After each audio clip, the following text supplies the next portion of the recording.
All right, so it's shortly after 7 o'clock on Monday, October 18th, 2021, and I'll call the meeting to order. Is there any declaration of pecuniary interest or general nature thereof? Deputy Mayor Hendricks. Yes, I have a family member who has property adjacent to application for consent B08 2021. And that also gives me a conflict for the application for the zoning bylaw on the same property, Z10 2021. Okay, thank you, Deputy Mayor Hendricks. And to note before we keep on going, we do have Councillor Clark also in this meeting as well. Her video is off because of internet connectivity, so her name will just pop up on the top if she is needing to speak. And before we get into the rest of the agenda here, I just want to make a note. Councillor Clark brought this to my attention that Mike Bett, he was a former administrator clerk for the former Adelaide Township. He passed away on October 5th, 2021, and he was the administrator clerk from, where is it here, from 1966 until 1996. So a very, very long time for us here in Adelaide Township. So I just wanted to make note of that. And I believe Johnny has sent a donation on behalf of the township to the requested spot there that's in the obituary. So I just wanted to make that note for everybody for that. So moving on to the agenda, we have the minutes of the previous meeting, and those are from October 4th, 2021. We have a mover and seconder for those. Councillor McKinnon and Councillor Brody. All those in favor? Aye. And that's carried. And what we're going to do is, before we jump into the Committee of Adjustment, we do have a report from our Chief Billing Official, Arnie, and I believe we're going to have quite a discussion on some of the consents. So I thought for Arnie's sake, we'll jump into his report so then he can carry on with his day, because he has many reports for councils across the west half of Middlesex County. Arnie.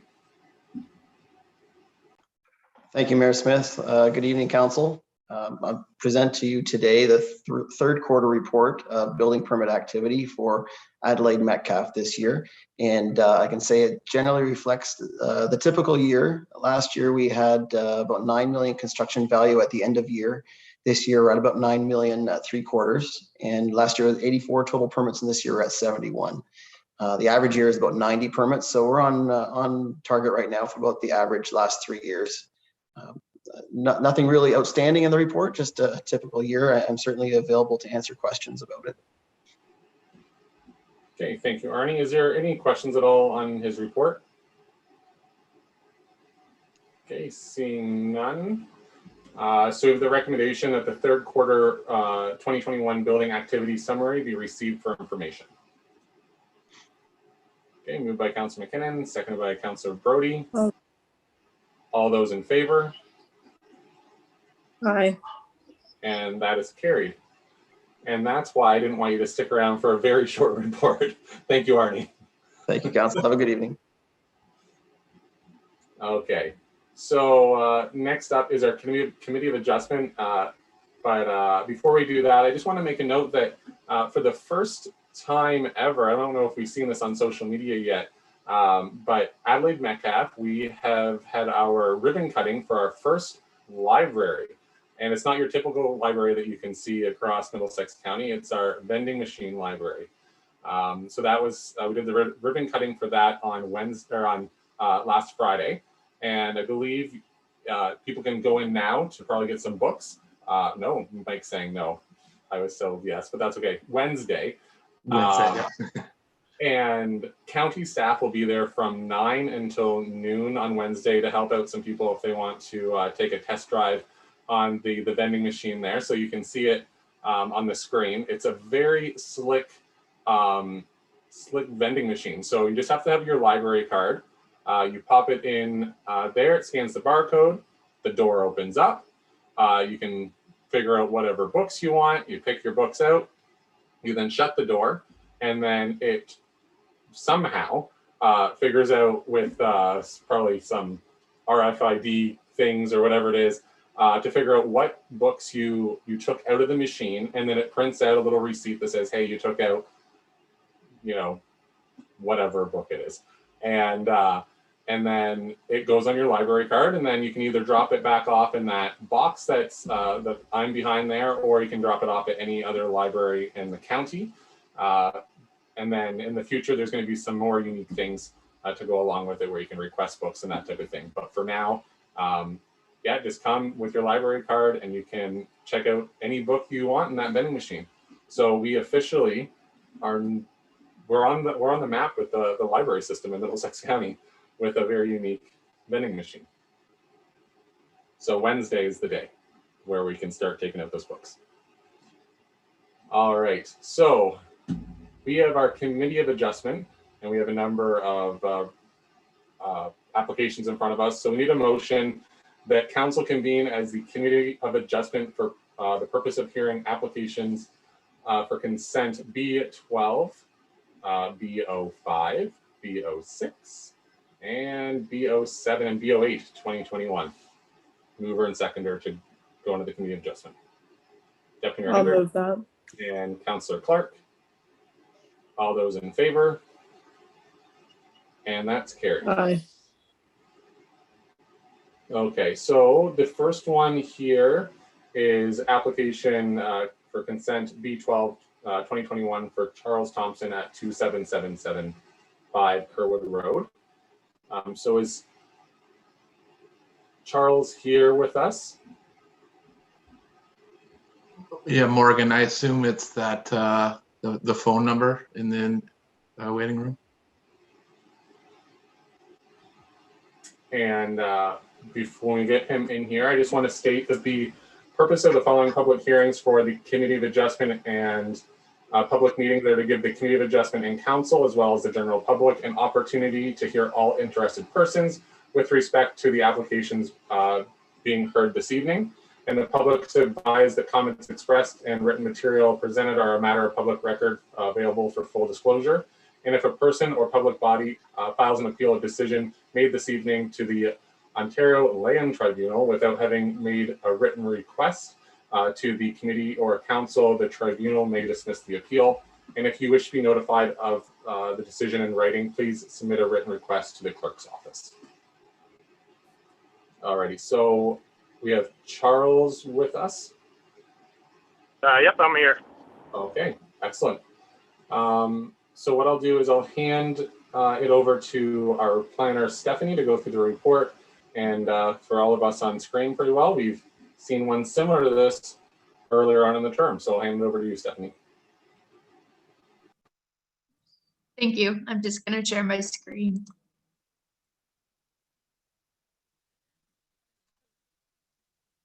All right, so as council will recall, 27775 Kerwood Road or County Road 6 was previously subject to an identical application for consent filed B03-2020, which was conditionally granted on September 9th, 2020 and lapsed on September 9th, 2021 due to lack of completion. Additionally, the lands are subject to minor variance A05-2020, which was granted September 9th, 2020, in order to recognize the proposed deficient lot area and lot width as a result of the property split. And it is noted that the minor variance application remains in place today. The severed lands currently are vacant of buildings or structures and does not appear to have an existing access off Kerwood Road or County Road 6. Verification or establishment of access, a potable water supply, as well as municipal sanitary connection would be required as conditions of the severance. The retained lands contain a church intended to be converted to residential use and do not appear to have existing access off either Kerwood Road or Mackenzie Street, and verification or establishment of access, water supply, as well as municipal sanitary connection would be required as the conditions for consent. Notice of the application was circulated in accordance to the requirements of the Planning Act, and staff received the following comments. The Adelaide Metcalfe Chief Building Official noted that the 2 lots be serviced with sewer and water private drain connections prior to issuance of certificate of consent, that a lot grading plan be provided from a qualified engineer outlining how these sites are to be graded to the satisfaction of the Chief Building Official and the township. The Adelaide Metcalfe Drainage Superintendent noted that a drainage reassessment for the property be conducted at the cost of the applicant to the satisfaction of the drainage superintendent. The county engineer noted that the owner would be required to dedicate lands up to 13 meters from the center line of construction of County Road 6 across the severed and retained parcels to the County of Middlesex for the purposes of road widening if the right-of-way is not already to that width. It was also noted that if the existing structure is closer than 13 meters to the center line of the county road, the land dedication requirement would be reduced to a distance measured of 1 meter from the closest point of the structure, the center line of the road. Enbridge Gas does have service lines running within the area, which may or may not be affected by the proposed severance. Should the proposed severance impact these services, it may be necessary to terminate the gas service and relocate the line according to the new property boundaries in consultation with Enbridge Gas. CM Rail notes that no comments concerning the application, and at the time of writing the subject report, no comments or concerns from the public have been received. The provincial policy statement, the county official plan, and the township official plan direct that settlement areas shall be the focus for growth and development, subject to appropriate servicing. Planning staff is satisfied that the proposal to create an additional residential lot can be considered infill development within a settlement area to demonstrate an adequate water and sanitary service connection. So it is recommended that the application be granted subject to conditions. Thank you. Okay, thank you, Stephanie. Charles, do you have anything you'd like to add at all? And he's on mute, and I don't know if he can do that on his end or if we have to do that on ours. There we go. Sorry that it was talking while you were saying that. I didn't hear what you said there. Oh, sorry. I was just asking if you have anything you'd like to add at all for council's consideration. Nothing to add. I just had a question about in the conditions it says that it would need to be provided with the water and the sewer connections in order to get consent, but I can't really proceed with doing that until I have severance of the lots in order to get building permits and all that kind of stuff, right? Or am I wrong on that?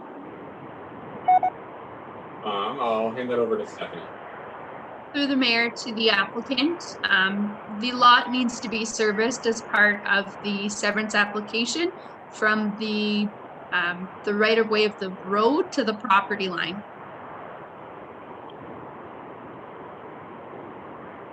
Right, but currently as it stands, it's one lot, right? So Yes. would the municipality, like would the town or the township connect sewers to 2 lots if they're not formally 2 lots yet?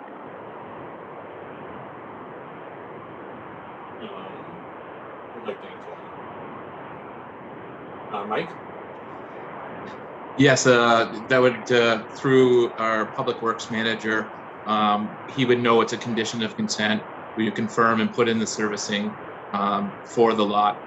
So it's just a condition of consent. As long as you go through all those, you will get the 2 lots. So.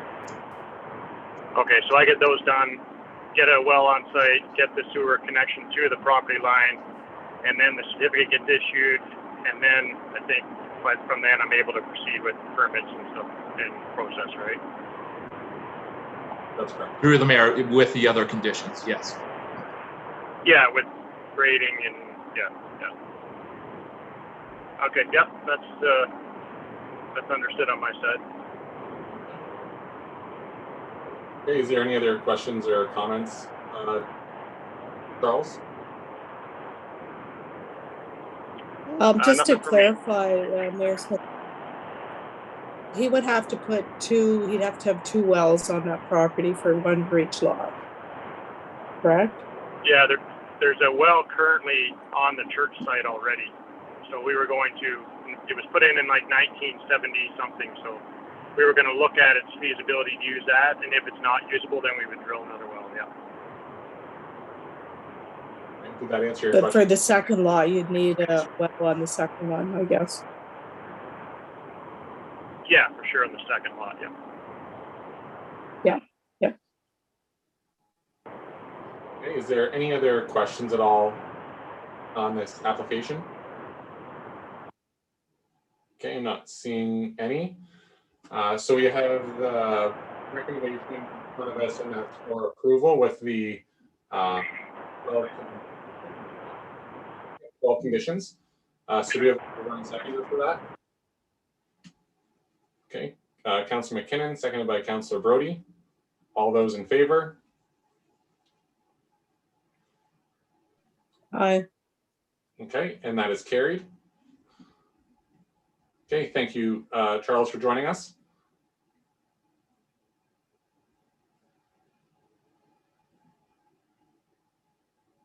Okay. So we're going to move into the next application. And the next one, we have a few now with the agent Paul Barron. So we have application for consent B05-2021, and that's for 10-455 Townsend Line.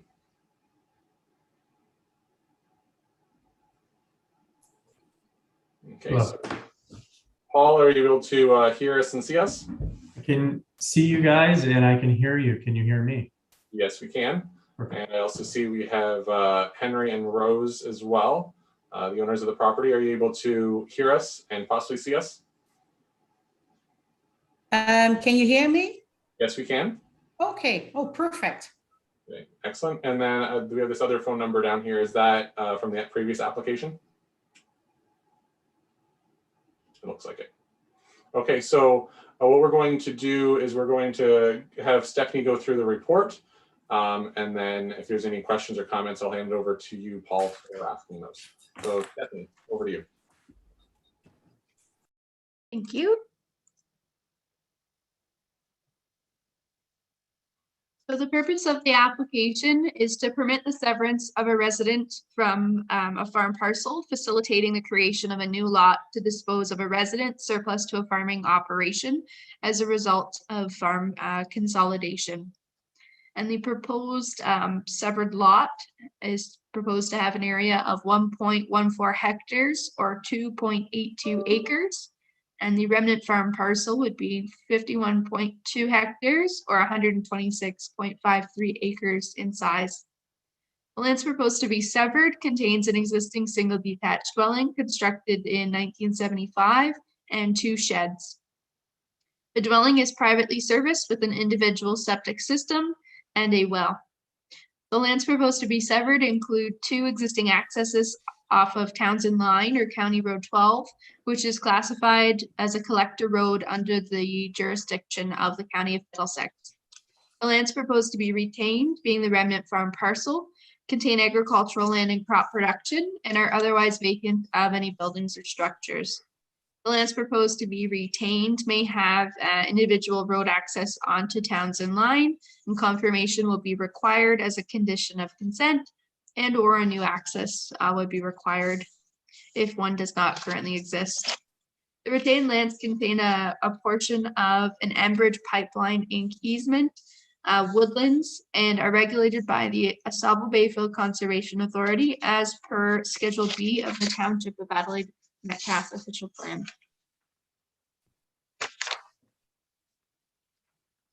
The provincial policy statement, County of Middlesex official plan, and the Township of Adelaide Metcalfe official plan generally permit lot creation in agricultural areas to dispose of a dwelling surplus to a farming operation as a result of farm consolidation, subject to evaluation criteria.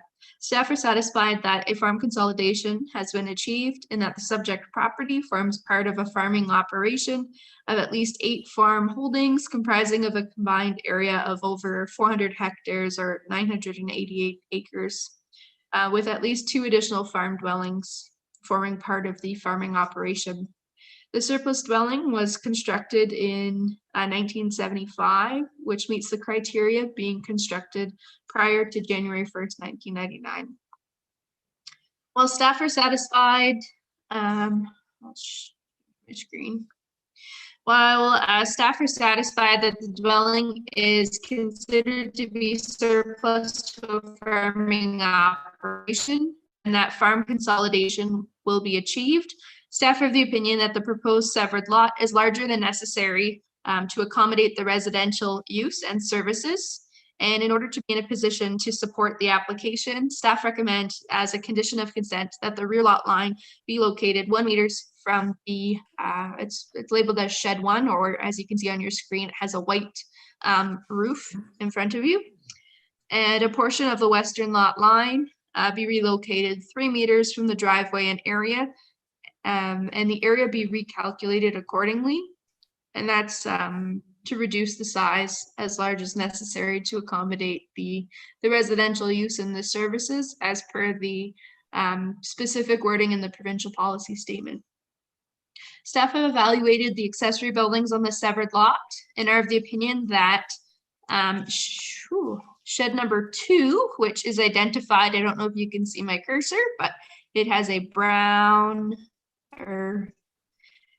roof in front of you, greatly exceeds the maximum ground floor area of an accessory building for the surplus dwelling zone of 75 square meters, and including in the structure with the severed lands results in a new lot that is larger than necessary to accommodate the residential use and the servicing.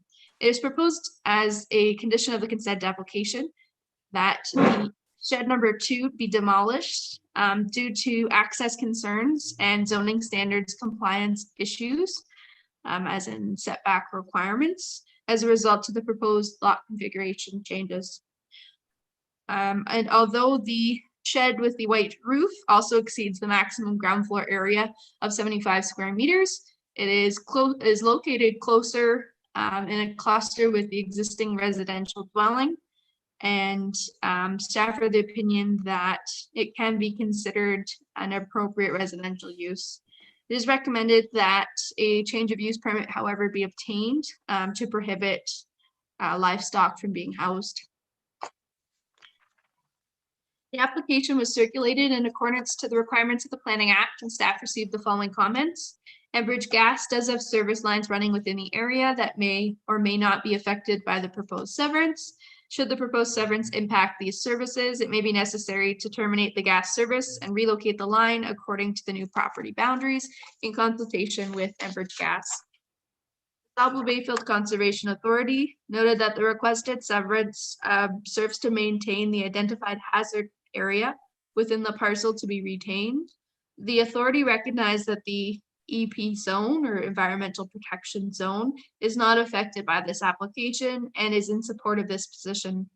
The authority has concluded it does not have any natural hazard or natural heritage concerns with the requested severance and subsequent rezoning application, which will be before council in a few applications away from now. The Township of Adelaide Metcalfe Chief Building Official noted that all agricultural buildings, including a silo, be removed and the site cleared of all remnant concrete. And if buildings are to be retained, a separate entrance would be required, and the current laneway connecting to the residential lot and the retained farmland be replaced with a planting strip to restrict access to the farm property via the residential property. The county engineer noted that the owner will be required to dedicate lands measured to 15 meters from the center line of County Road 12 or Townsend Line across the severed and retained parcels to the County of Middlesex for the purposes of road widening if the right-of-way is not already to that width. And at the time of writing the subject report, no comments were received from members of the public. So it is recommended that the application be granted subject to conditions. Thank you. Okay, thank you, Stephanie. I'll hand it over to Paul. I think you have a presentation. It was sent to our clerk earlier today. I'm not sure if you were wanting to go through that now or how you were wanting to handle that. Yeah, I would. I'd like to go through kind of for each property, and then we can stop and then go to the next one. So. Okay. And Morgan, how were we able to get Paul to share his screen, or how do we want to go about that? Yep. So Paul, just a heads up, we're going to bring you into the panelist view. So your screen's going to flash real quick, and then we'll be able to see you and you'll be able to share your screen. Okay. Perfect. Thank you.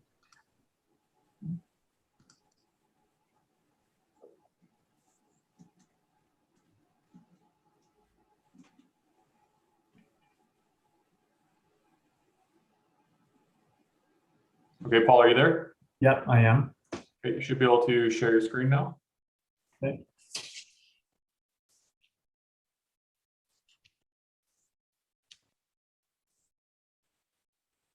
Okay. Can you see the PowerPoint slides? Yep, looks good.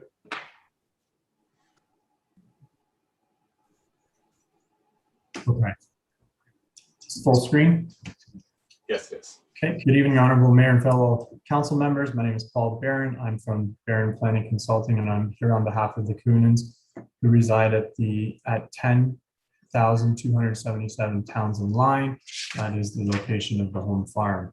I just very quickly, for the sake of time, I will go through it quickly, but I do want to give a bit of a backdrop in terms of who the Coonans are and you know their dedication to farming over the past years. So the Coonans have been farming the township for over 25 years and farm over 1,100 acres. They are, in fact, the top 10% of dairy producers in the province, with the majority of the land being farmed for agricultural production to support the dairy farm. Why is this important? It is important that council realizes that the Coonans are farmers first and are not doing this to remove viable land that is currently in crop production from the Coonan land portfolio. Over the past few years, the Coonans have expanded operations. Recently purchased farms have included the residential dwellings.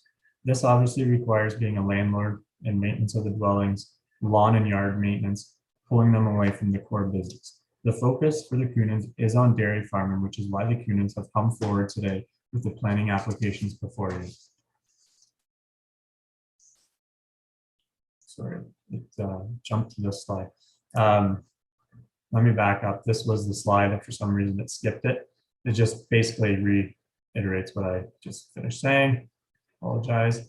Of the applications, one is for a lot addition to correct a technical matter, and other three are for consent to sever a surplus farm zone. It is important to remember today as we review the applications, the Coonans are dairy farmers now and in the future.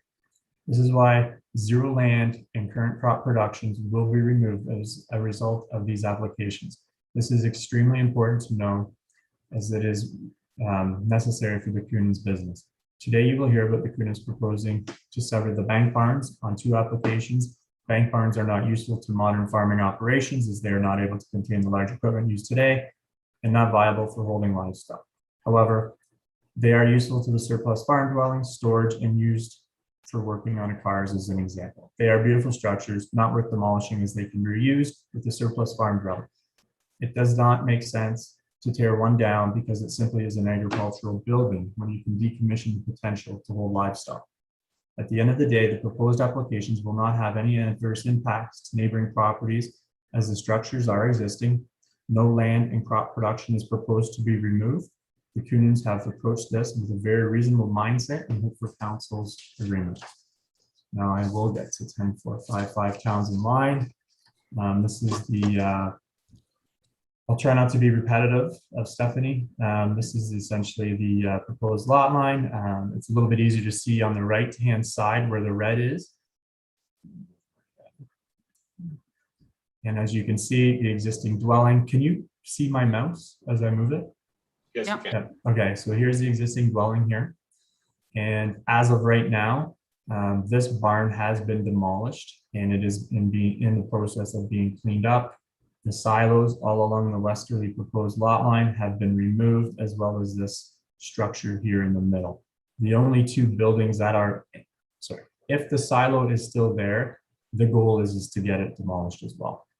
The only two remaining buildings that are on the property that are accessory in nature are shed 1, which is the white roofed shed, and then shed 2 at the back.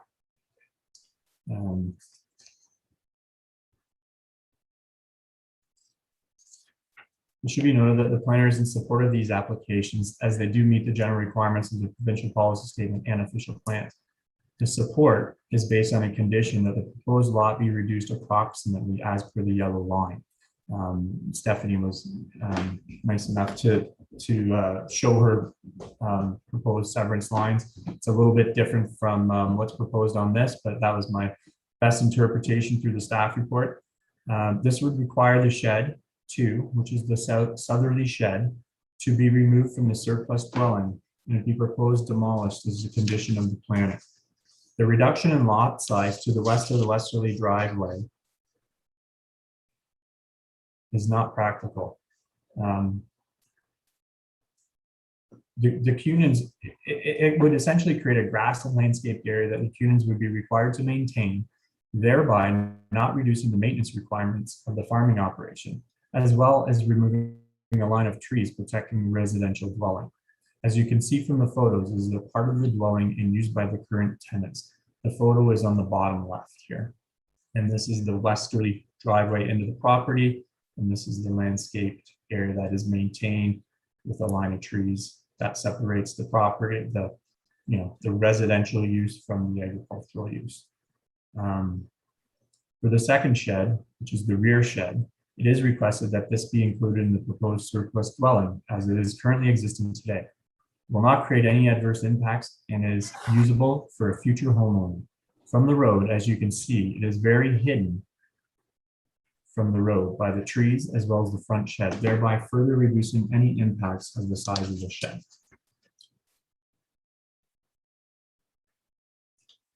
It should not be demolished as suggested, as it has a value, and it may not be the most practical recommendation by the county planner. If council deems the original application worthy of approval, it would be requested that conditions 4, 5, and 9 be removed from the list of conditions. Cunans are reasonable people, and as such, they have reviewed the comments and the staff report and taken it into consideration. In an effort to come up with a solution that would be acceptable for all, the proposed surplus dwelling lot line could be amended as such. I apologize, this was created today and we didn't have time to get it to the draftsman. But essentially, this would essentially provide the county planner with the requested lot line, except for the westerly property line. So instead of it coming down here, it's been moved over to align with the existing tree line. Ensuring the trees are preserved and the yard is kept with the dwelling. Essentially, an addition of 2,300 meters squared or 0.2 hectares basically is this area here. The Cunans would seek approval for an access driveway in order to continue the use of the rear shed. So essentially, obviously this would be subject to township approval. However, you would come down here, come around here, and have access to shed 2. This would address the concerns of planning of the size of the accessory structure and it being added to the surplus farm dwelling property. It would ensure the reuse of an existing structure which does not have any opportunity to house livestock, and the Cunans would agree to a change of use permit if council deemed it worthy of approval. If council deemed this amendment layout worthy of approval, then that would be acceptable to the Cunans as well as as long as the appropriate conditions were in place. Example of a property with a proposed surplus dwelling. This is 4747 Walker's Drive. Staff recommended approval with conditions, and one of the conditions was the maintaining of the barn with a change of use permit. Council did approve this application. It's a similar situation as the amended proposal, except it is not a barn. Our application is proposing to maintain a shed, no livestock. So we would request that it be supported.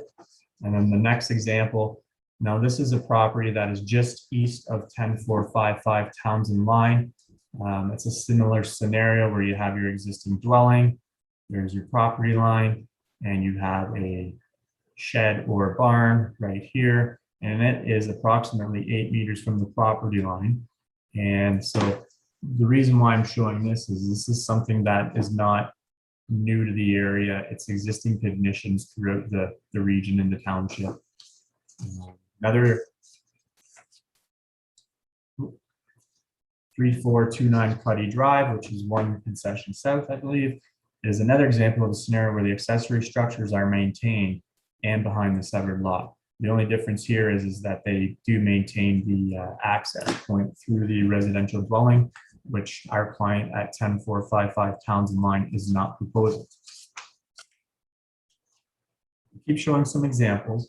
However, I think the point I'm trying to make is that the proposed amended solution is not out of the ordinary, makes common sense, is aligned with the county planner's support, except for the westerly property line.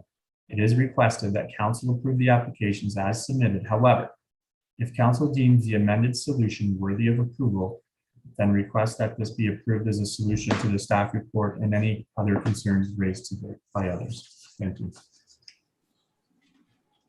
Okay, thank you, Paul. Is there any questions or comments at all from the Committee of Adjustment? I see Councillor Brody's hand.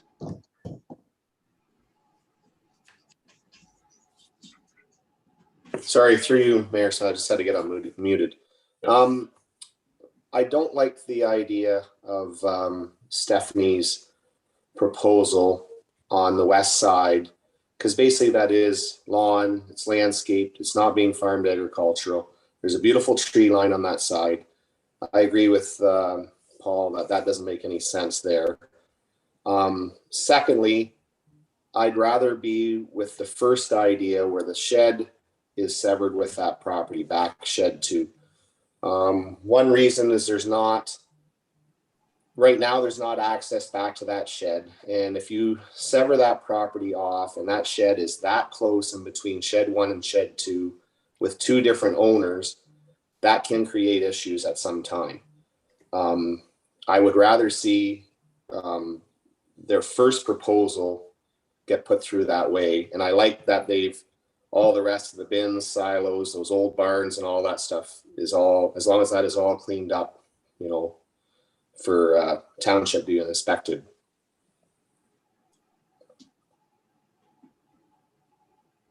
Okay. Do you have anything else you'd like to add, Councillor Brody? I think that's it for now, unless there's more discussion. Okay. Deputy Mayor Hendricks, I think I saw your hand going up. Yep. Well, I agree with Councillor Brody about the trees. I think it would be a shame to take that down. Somebody wanting that property is going to know that that lawn is there and has to be maintained and cut. I do have a problem with shed 2 staying with the severed lot. A second shed is really not residential. It'll end up having to be something commercial, generally and already once it's not an agricultural building, there may be some sticker shock when you find out that the property taxes on that particular building are going to quadruple automatically, at least, and if it may be nice for a business out in the country, but then it's going to be zoned commercial. So it's really kind of overkill for residents. I actually like the Coonan's proposal to put a laneway around the back of the trees and come into that shed if they want to maintain it. Okay, thank you, Deputy Mayor Hendricks. Is there any other questions or comments? Councillor Clark or Councillor McKinnon? Yeah, I have my hand up there. I don't know if you can see it or not. Oh, sorry. Yeah, I like the alternate proposal, and I guess the question I have, I'm not sure if I've got my east and west mixed up, but where the septic is, like the diagram I was looking at, it almost looks like their proposed, the alternate proposal where you move that line over would not jeopardize anything with the septic if it ever had to be dealt with down the road, or replaced or repaired or something going on there. So I like the alternate proposal. for the same reasons as Deputy Mayor Hendricks with respect to commercial zoning and taxes and all of that. Okay. Councillor McKinnon, any comments? Yes, through you, Mayor Curtis, to the applicants. The buffer zone there with the trees that the planner has proposed the new laneway coming to access that shed too.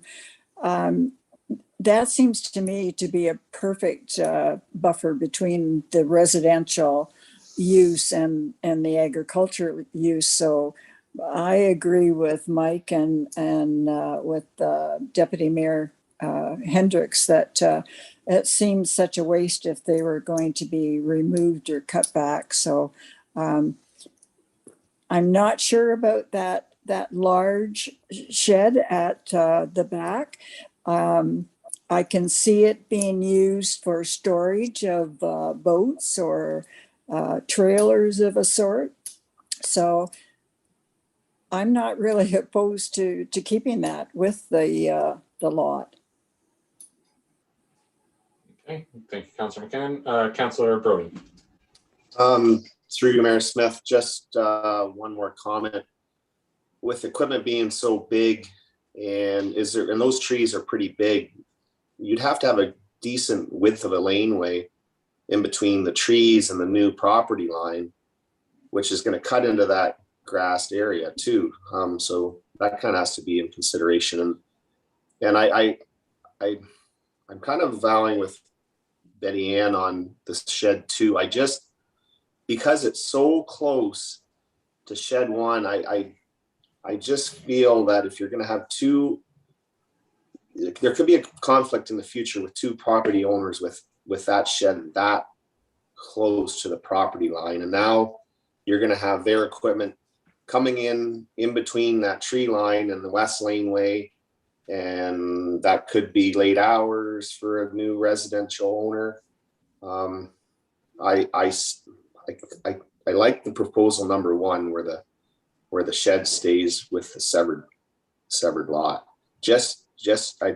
I feel you might run into future problems depending what owner you sell it to, because you don't know who that owner is going to be. Okay. Councillor McKinnon. And just to add to that, additionally, we're not removing anything from agriculture land. It hasn't been in agriculture, so we're not losing that, although it is an extremely large residential lot. Okay. And if I could just make a couple comments before any other council member or committee of adjustment member would like to make any comments. I agree with the western lot line being along the side of the tree line. I think that makes a lot of sense. I think if putting it along the side of the laneway like it was proposed by our planning staff, you're removing that whole western yard, and it just doesn't make any sense when you're looking at the home. I think it would be losing that whole side yard. So I agree with keeping that western lot line along the tree line.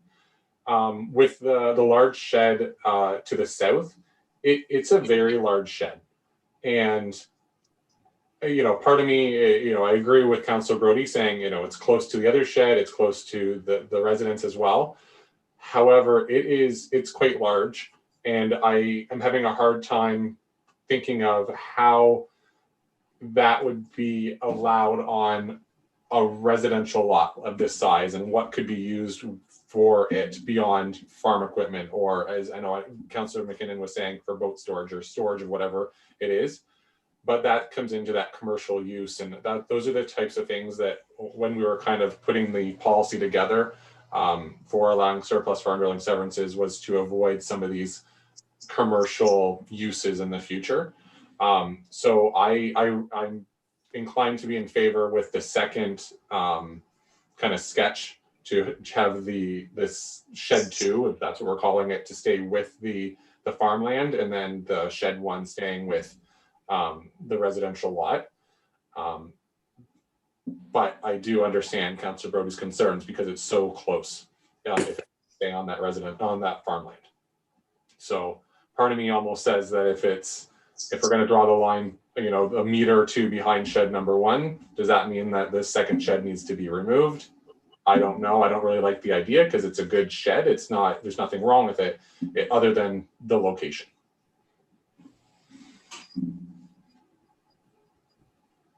Those are just my few comments. Is there any additional comments before we? Yeah, Councillor McKinnon. Additionally, with that second shed, every time we're creating severances and we're asking for the buildings to be demolished, we're losing assessment. So I hate to lose assessment. You have an excellent point. But in their alternate proposal, they're not proposing demolishing both sheds or either shed, correct? That's correct. All the buildings would still stay there. It's just changing where the line is. Right. Councillor Brody? Can you pull that map back up one more time? I'm just wondering if there's another lane. Can they build another lane access to that shed? I'm still, it's just so, it's so close. I'm just fearing problems later.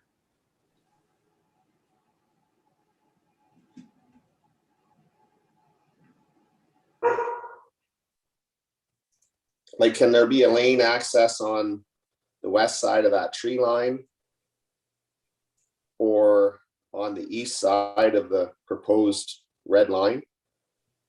Or is that going to take away from, per se, farmland, I guess you'd say? I guess your question would probably go to Paul, the agent. Mike? Councillor Brody? Yeah, sure. Can maybe you answer that, Paul? Yes, sorry. So the question was, can this fit between the tree line and where the current agricultural land is, or could it fit over to the easterly side of the proposed property line? Is that? Yeah, could you put, see, I struggle with the proposed laneway being in between the trees and the new severed lot. If it was on the other side of the trees, it's unseen if they come in with equipment, say after hours or anything like that. I think I struggle with having it closer to this now new severed house. Yeah, that is the proposal. You can't see it, but this line the red line follows the tree line. The proposed access would be west of the tree line. So it would be essentially screened from that residential dwelling. So it goes farmland, laneway, trees. Yes, correct. Yes. Okay, that makes more sense to me. I thought the way, because when you go up on coming off Townsend, to me, it looks like it's in between the trees and the property, the new severed property.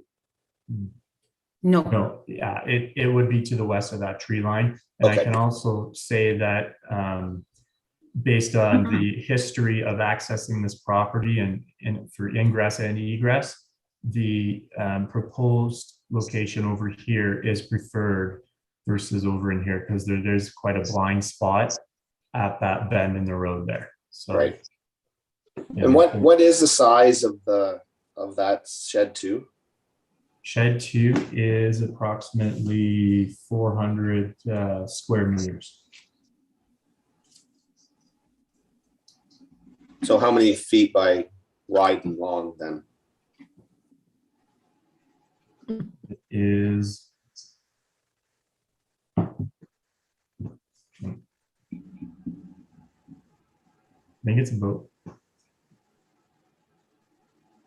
40 by 60 or so? Yeah, it's about 40 by 80 going from memory. Right, okay. Now I would add that shed does have access to the interior of the shed. There's an access on the north side, one on the west side, one on the south side. So if there were the one on property the line, north side can probably hardly ever be used again because you're going to be on somebody else's property, correct? yeah, it'd be a tight turn, right? So Yeah. Okay. I see Deputy Hendrick's hand up. Yeah, just a comment. I think that if there was concern about accessing the person's shed on the other property, a simple fence around the back of the property, you know, just along the back laneway or something, would solve any problems with that, I think. And that would be probably agreed on by both people because neither wants the other person to be in each other's shed. A simple fence would solve a lot of conflict issues. I think Stephanie, you had your hand up. You want to make an additional comment? Through the mayor to council and the agent. So this is a new proposal before us that we received today, but I just wanted to bring to the attention in regards to the new proposed access, it would be in consultation with the County of Middlesex as the road falls within their jurisdiction. Okay. Okay, is there any other questions before we maybe get to a decision? I see Councilor hands up. Curtis, can I make a comment? Can I make a few comments? Sure. Rose, go ahead. And Councilor Brody has a question. Okay, thank you. Thank you, Mayor and Council, for looking into this application. First of all, I'd like to mention that we will not take any viable agricultural land out of the crop production. And we also have taken down all the old pig barns and silos. So, and there is, and we have done some modification to the site already that looks very tidy. Shed number 1 with the white roof, that is actually a garage, and it should be severed with a lot to prevent that items will be scattered all over the yard, which would make it really messy. Then it's not brought up to the attention yet, but there is a new curve in the road in front of the property, which is done approximately 3 years ago, 2-3 years ago. And that is done because the road kept sinking every year for the last 8 years. So the county decided to put a curve in it. And actually it did solve the problems of the sinking road for good. However, the visibility to access the road is limited due to the curve and the fact that the road is quite a bit higher located than the driveway and the house. So to prevent accidents, a frontage of roughly 100 meters is needed as proposed by Paul. The laneway to the west is the safest way to access the road. Cropping west of the proposed tree line is okay and will not limit access. Yeah, actually the road of the, so cropping the west of the proposed tree line is okay and will not limit the visibility as we have done in our second proposal. If you get closer to the laneway, as proposed by the county planner, there will be problems with entering the roads, especially if people start planting crops there like corn. So then accessing the road becomes an issue. Shed number 2, that is with the brown roof, the big shed, that is a drive shed and should not be demolished. It's a viable drive shed that stores large pieces of equipment like harvesters, cultivates like really big piece of equipment and can be retained by the farmland or should be retained by the farmland. A new laneway to the west of the severed lot, so on the west side of the tree line, will also be much safer for us to go on the road. So actually it's a win-win situation for both parties, for the county, for us, and for the township. Then if the drive shed number 2, the big drive shed, stays intact, then we will be following the recommended distance for well water to active use croplands according to the environmental farm plan, which is 24 meters. So if I measure the distance, then we don't want to go farming too close to the drive shed if that drive shed gets demolished. So then we are not following the recommendations as stipulated in the environment farm plan. Okay, Thank you, Rose. Is there anything else that you're Mayor wanting to Smith, I add, have a question.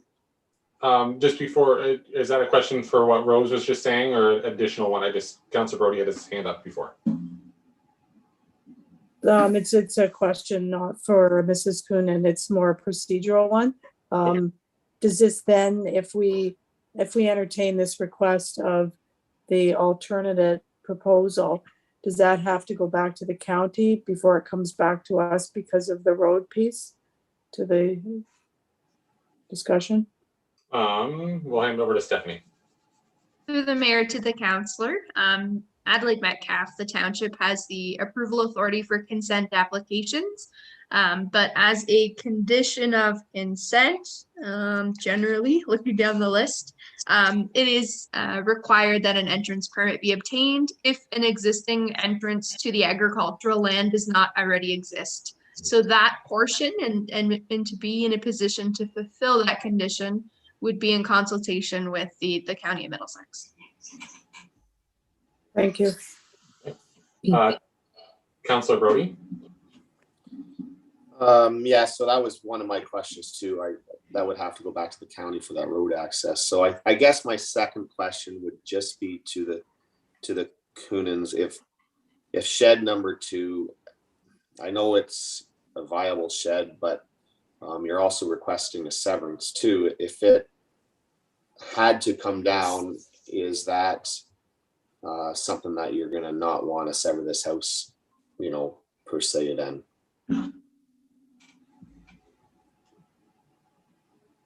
Now, we don't like to take that shed down.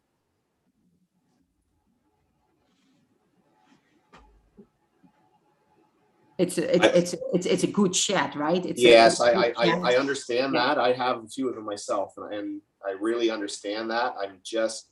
I'm struggling with how close that is now going to be to a residential lot that you don't know who is going to purchase, and that's just a little bit of my struggle there.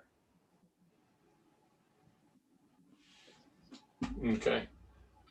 Is there any other questions before we go to a decision from the committee? Or do we need more information, or what's the direction we would like to do?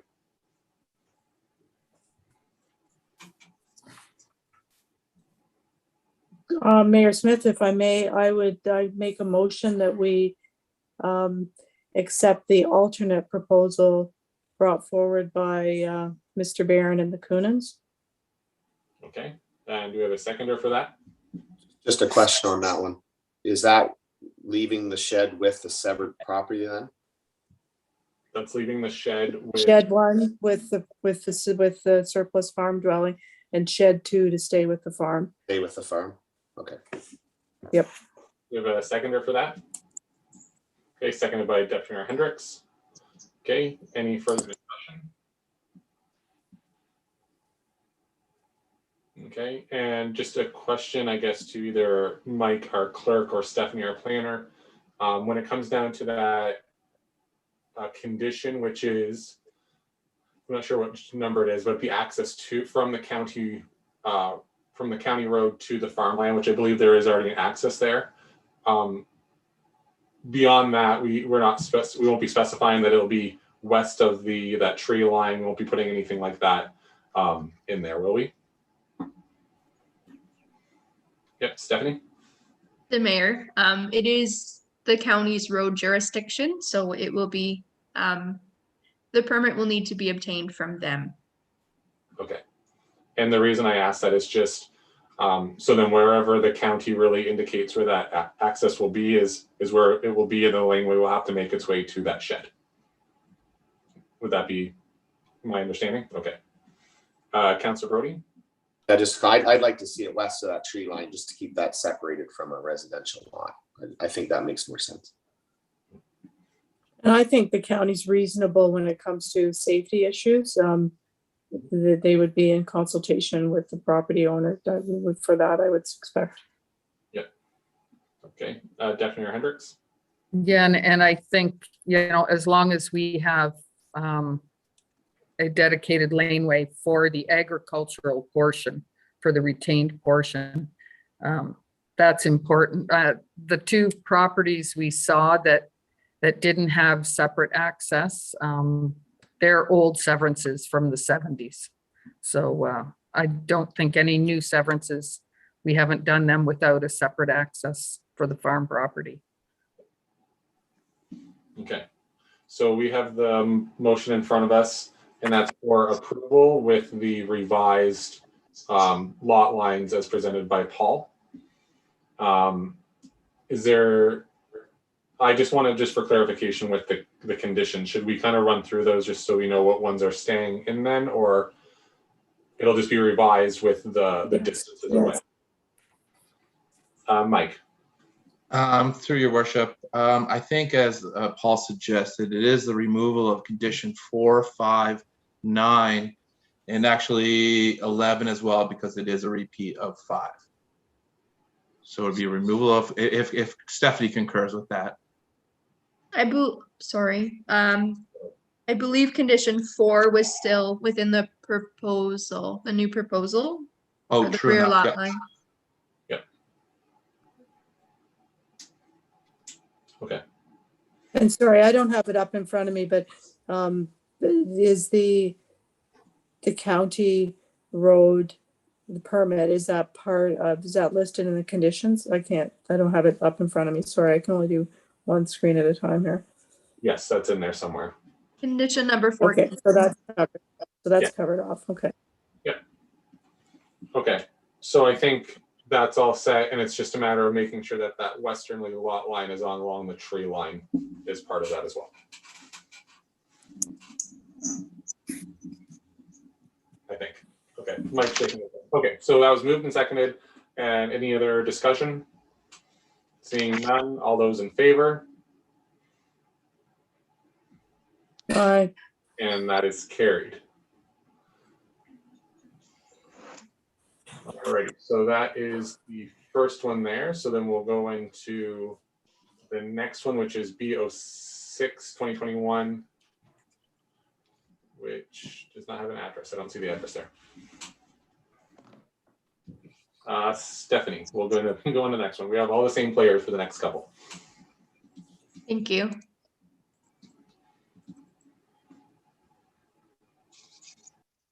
So the purpose and effect of the consent application is to sever a parcel of land for lot addition purposes, having an area of 0.15 hectares or 0.25 acres to be merged with an abutting lot known municipally as 10285 Townsend Line or County Road 12.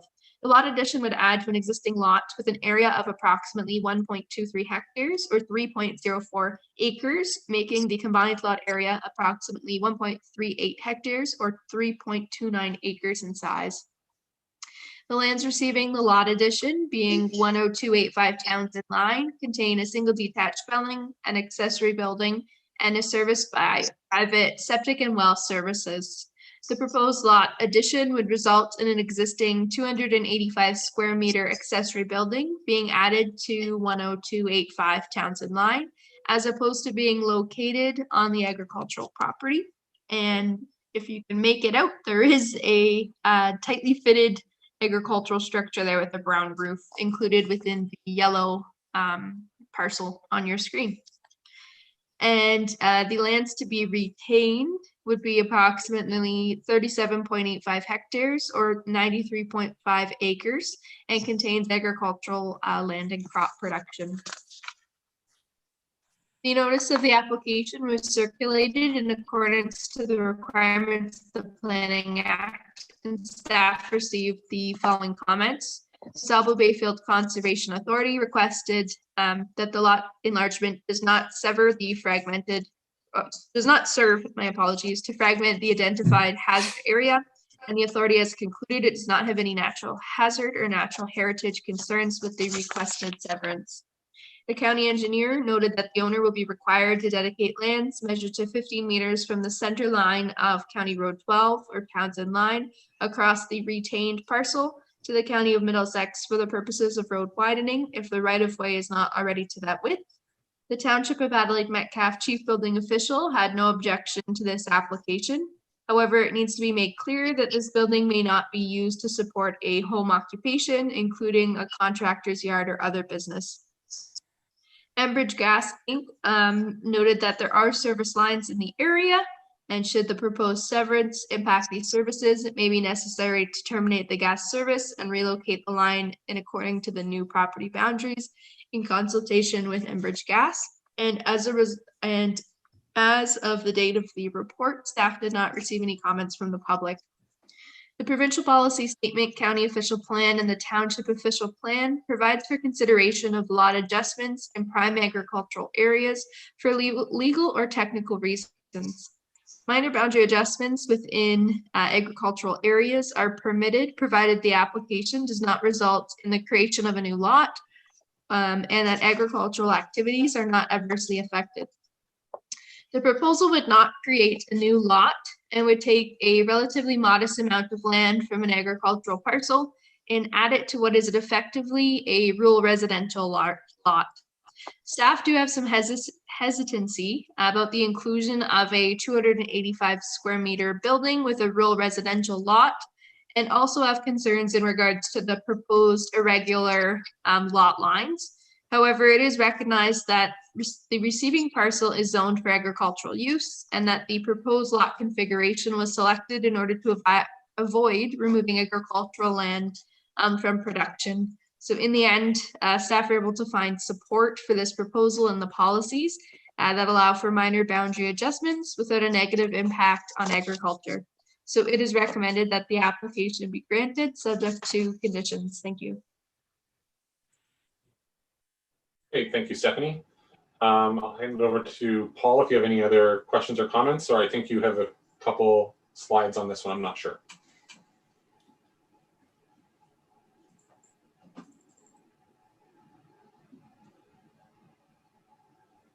Sorry about that. Okay, so hi everyone. For Coonans, the Coonans purchased the farmland in 1997. We realized shortly after purchasing, there was an issue with access to the shed and required access through the existing 10,285 Townsend Line property. In 2015, the Coonans purchased the 10,285 Townsend Line to ensure legal access to the driveway and shed. Coonans are looking to sell the property in the future. In good conscience, they do want to do the correct thing here and correct the issue prior to selling.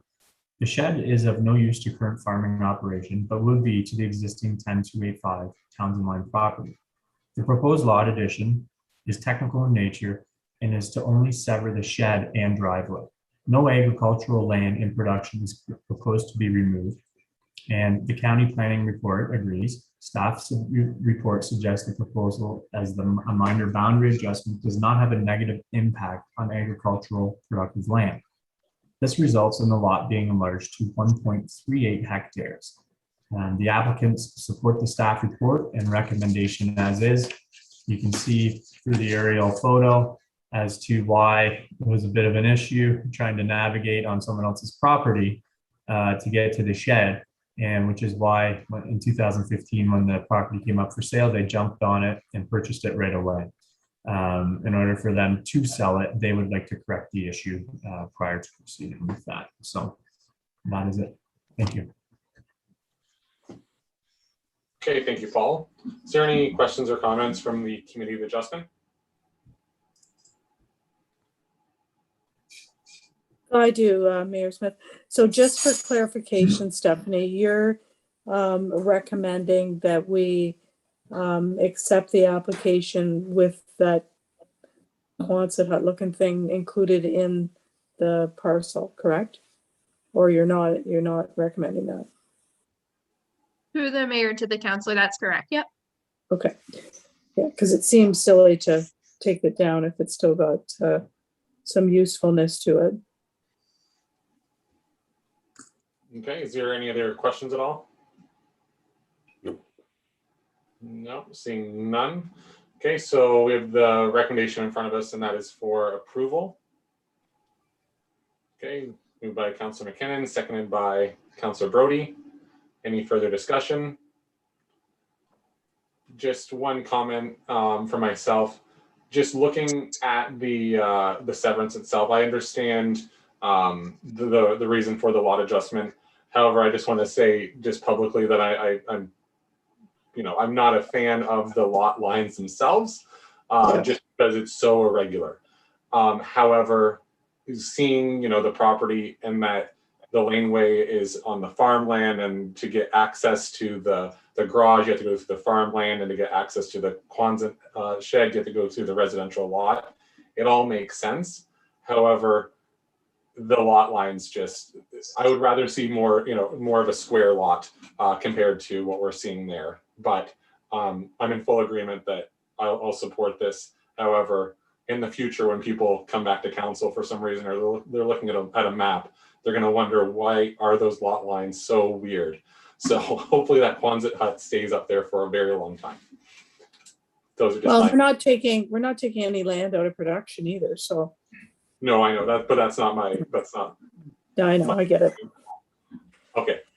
So that was moved and seconded. All those in favor? Aye. And that's carried. Alrighty, so on to the next one, which is B07-2021.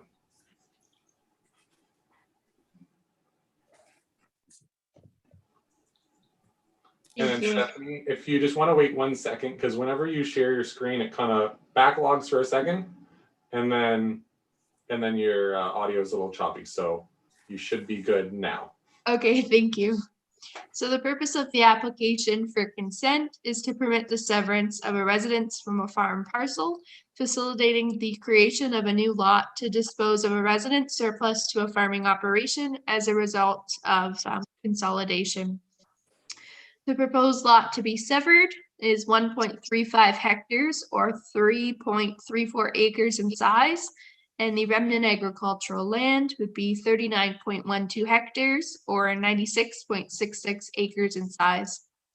The lands proposed to be severed contains an existing single detached dwelling constructed in approximately the 1900s, an accessory building, and a barn. The dwelling is privately serviced with an individual septic and well. The lands proposed to be severed include an existing access onto Langan Drive, which is classified as a local road under the jurisdiction of the Township of Adelaide Metcalfe.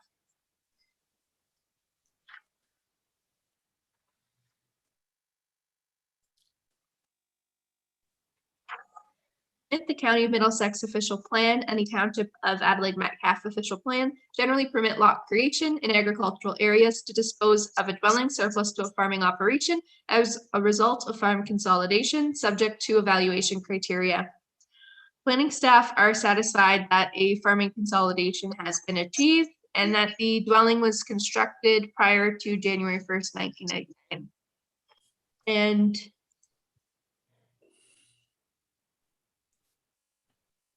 I'm pausing. While staff are satisfied that the dwelling is considered to be surplus to a farming operation and that farm consolidation will be achieved, staff are of the opinion that the proposed lot to be severed is larger than necessary to accommodate the residential use and the services.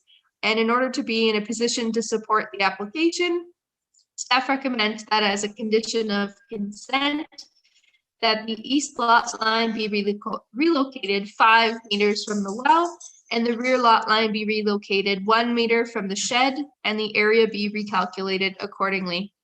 Staff have evaluated the accessory buildings on both the severed and retained lot, and are of the opinion that the barn, which has a ground floor area of 480 square meters, as well as a silo, greatly exceeds the maximum ground floor area of an accessory building of 75 square meters of the surplus dwelling zone, and including the structure with the severed land would result in a new lot that is larger than necessary to accommodate the residential use and the associated servicing.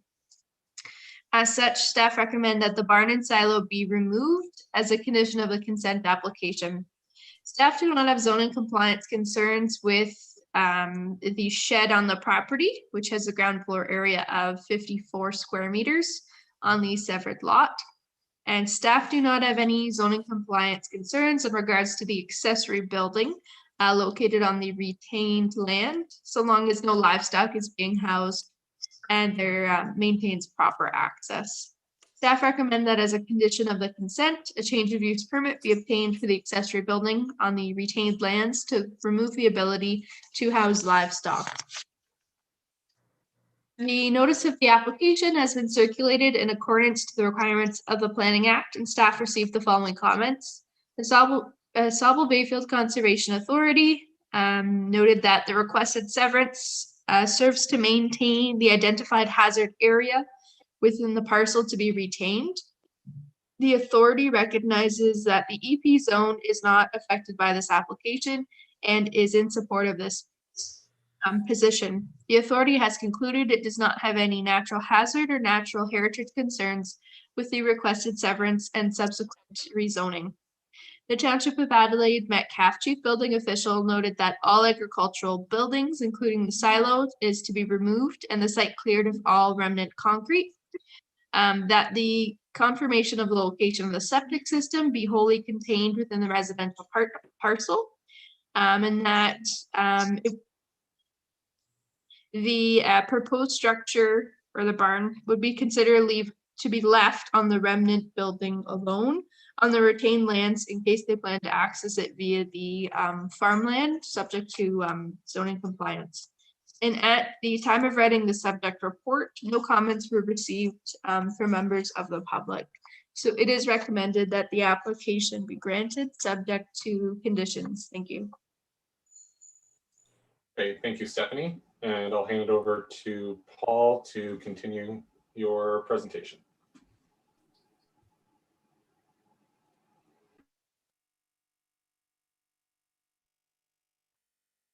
Paul, you're on mute if you're speaking, just so you know.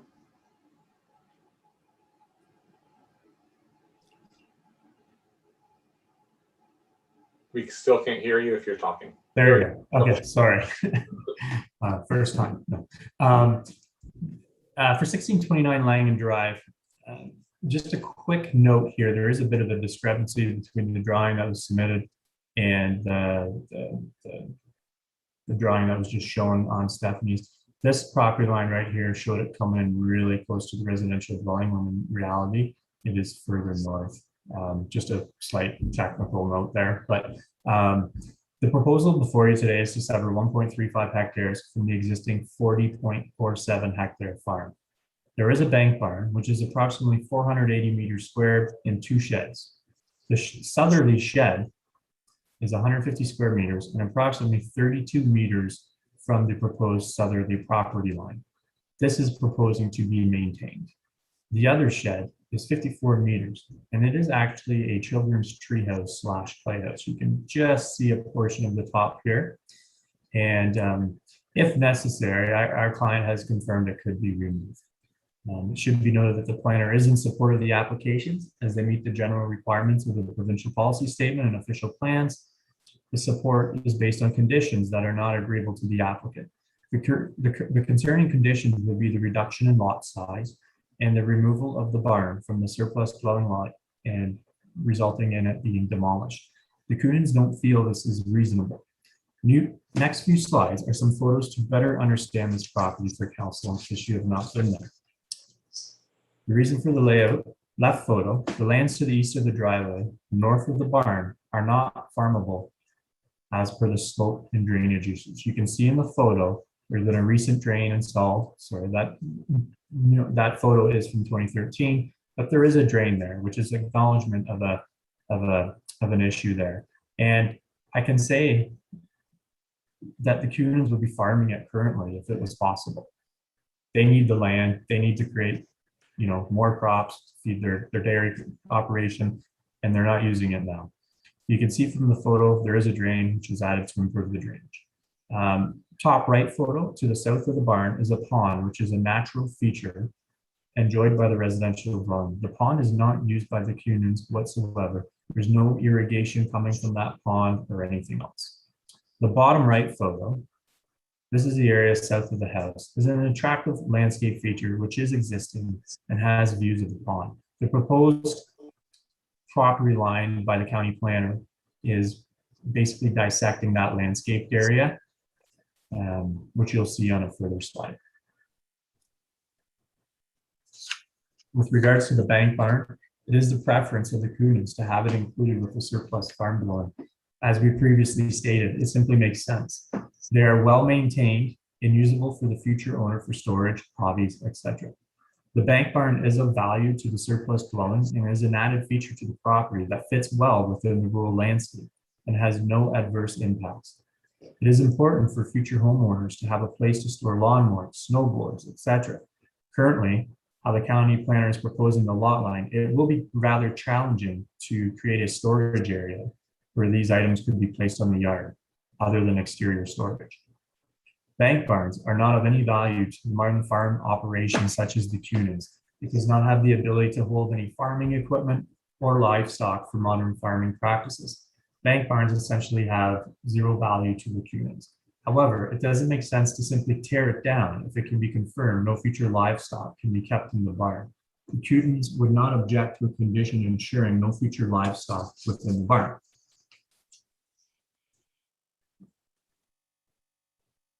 So here's a few examples. Here's a planning staff report that was for 5333 Calvert Drive.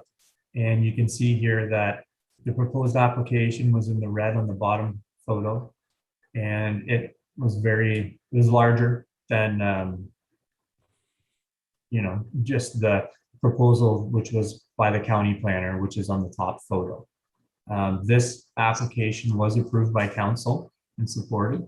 And sorry, when I say supported, I mean supported by council, not by planning. They did request a smaller footprint or lot size. So here's an example of a situation where there has been a larger lot than may be necessary in order to create a useful lot. Here's another one, which is this was recommended approval by planning staff with a reduced lot size. Council approved the larger lot size, no impact to productive agricultural lands. The larger lot was supported by council. In closing, the Coonans have proposed a property line in red, which is well thought of, respectful of the future owners, and most importantly, does not remove any current crop producing land from the Coonan land inventory. The yellow line, which is a rough location where the county planner would like to propose the property line. And as stated on previous slides, the proposed red property line by the Coonans does not impact whatsoever the amount of agricultural land that is currently in crop production. It maintains the existing bank barn for future reuse of existing structure, and simply not demolishing it is a good reuse of the building and the material.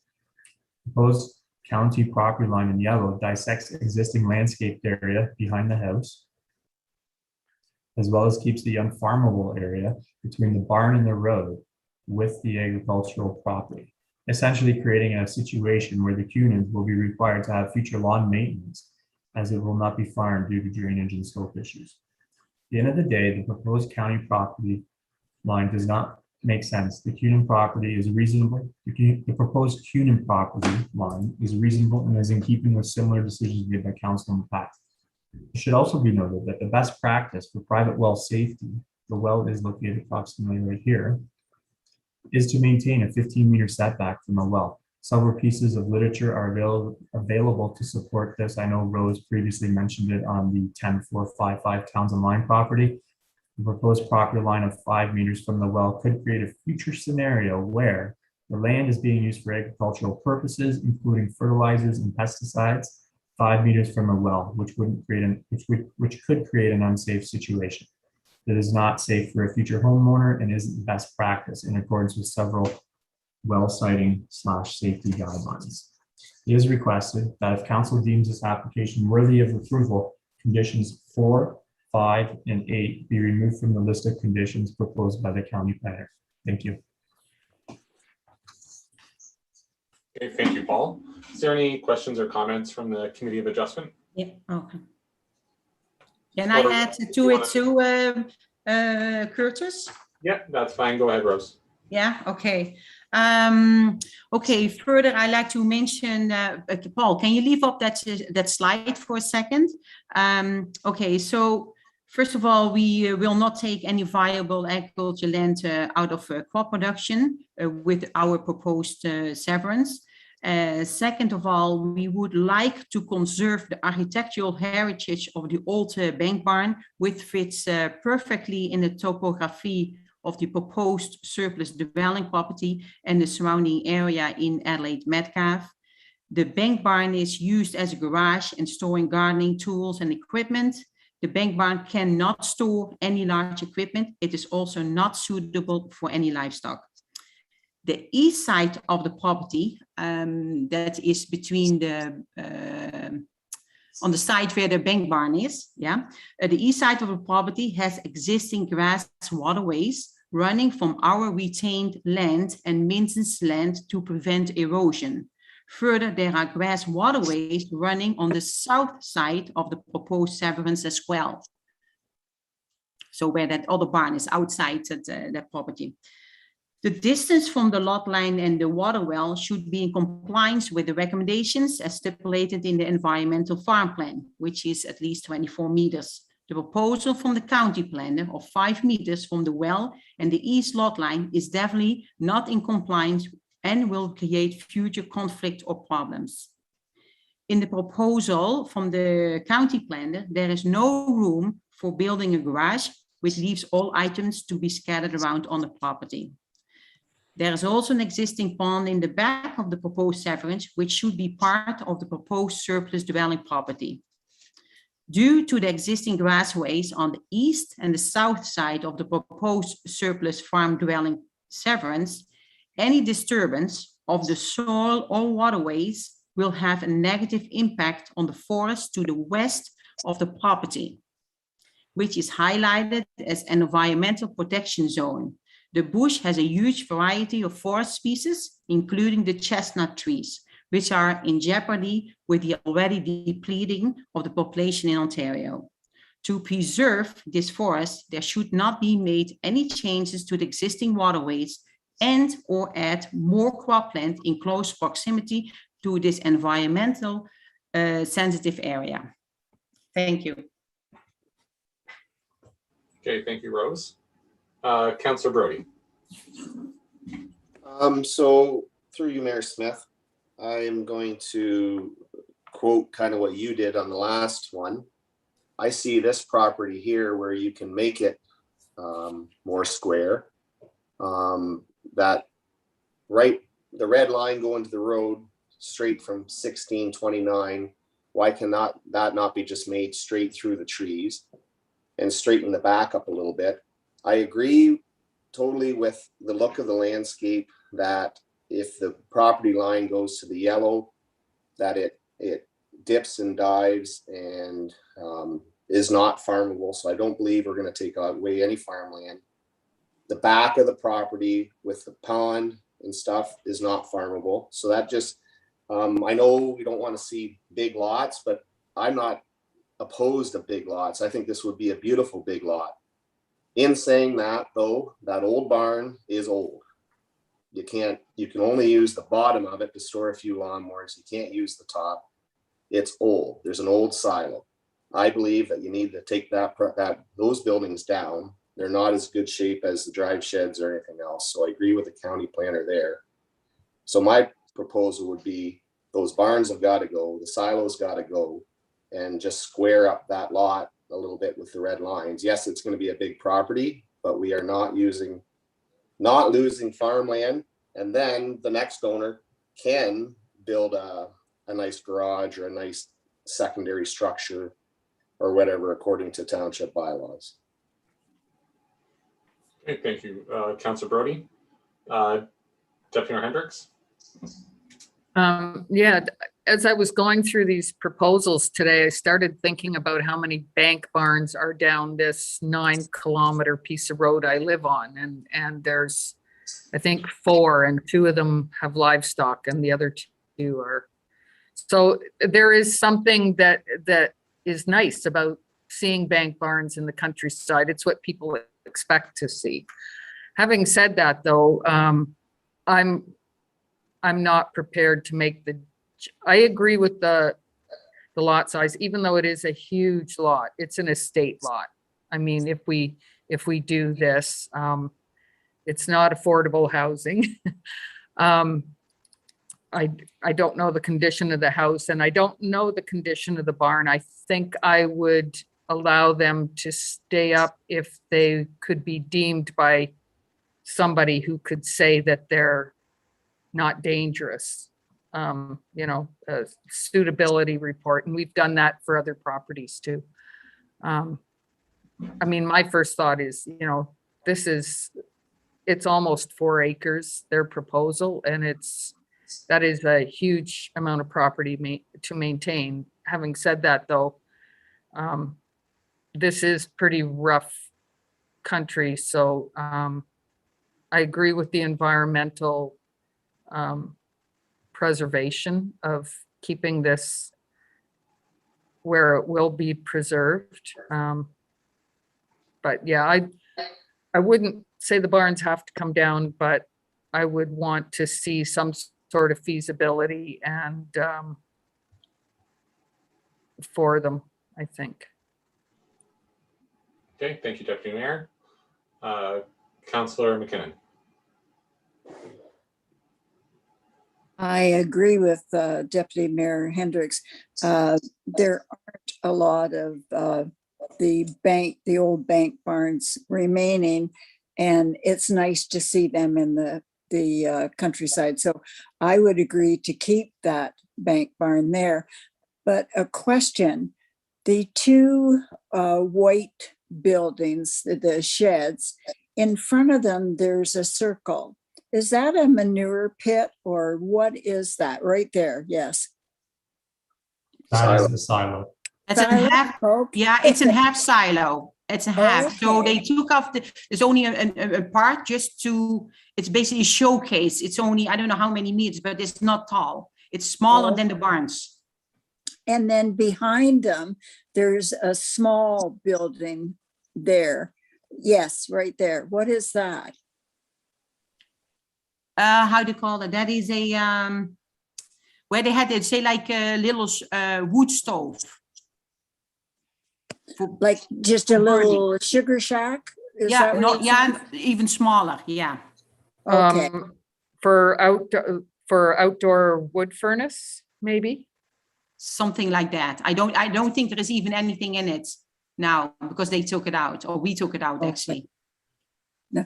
And I agree with Councillor Brody, Mike, in squaring up that back section. It would just make a nice tidier lot. And I'm not so concerned about the front because you're going through all those trees, and it's difficult when you have a tree cutting bylaw to determine where that lot line goes when you're looking at that treed lot. So just my comments. Thank you, Rose. You're welcome. Okay, thank you, Councillor McKinnon. Councillor Clark, any questions or comments?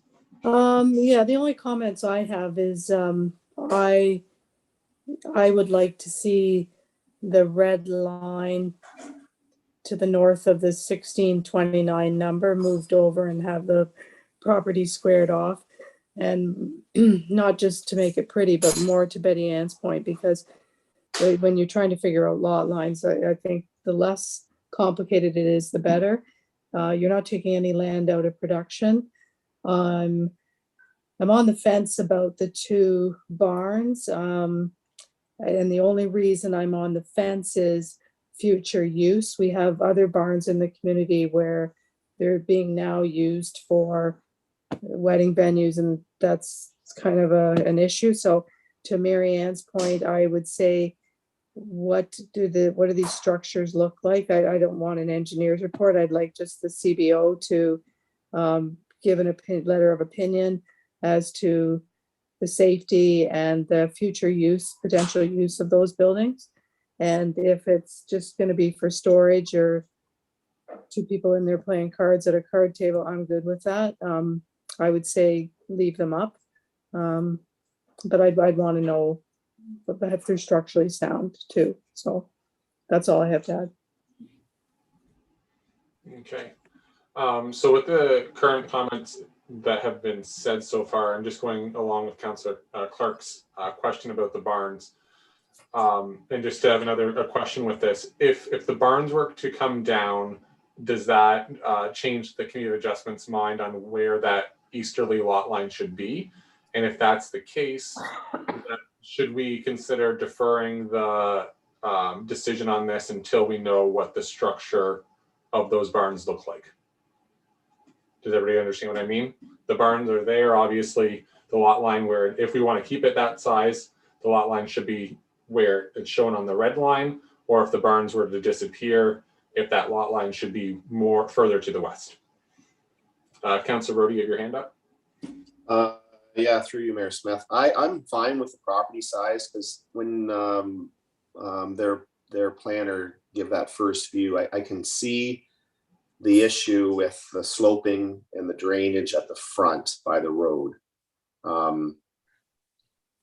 Yeah, that one right there.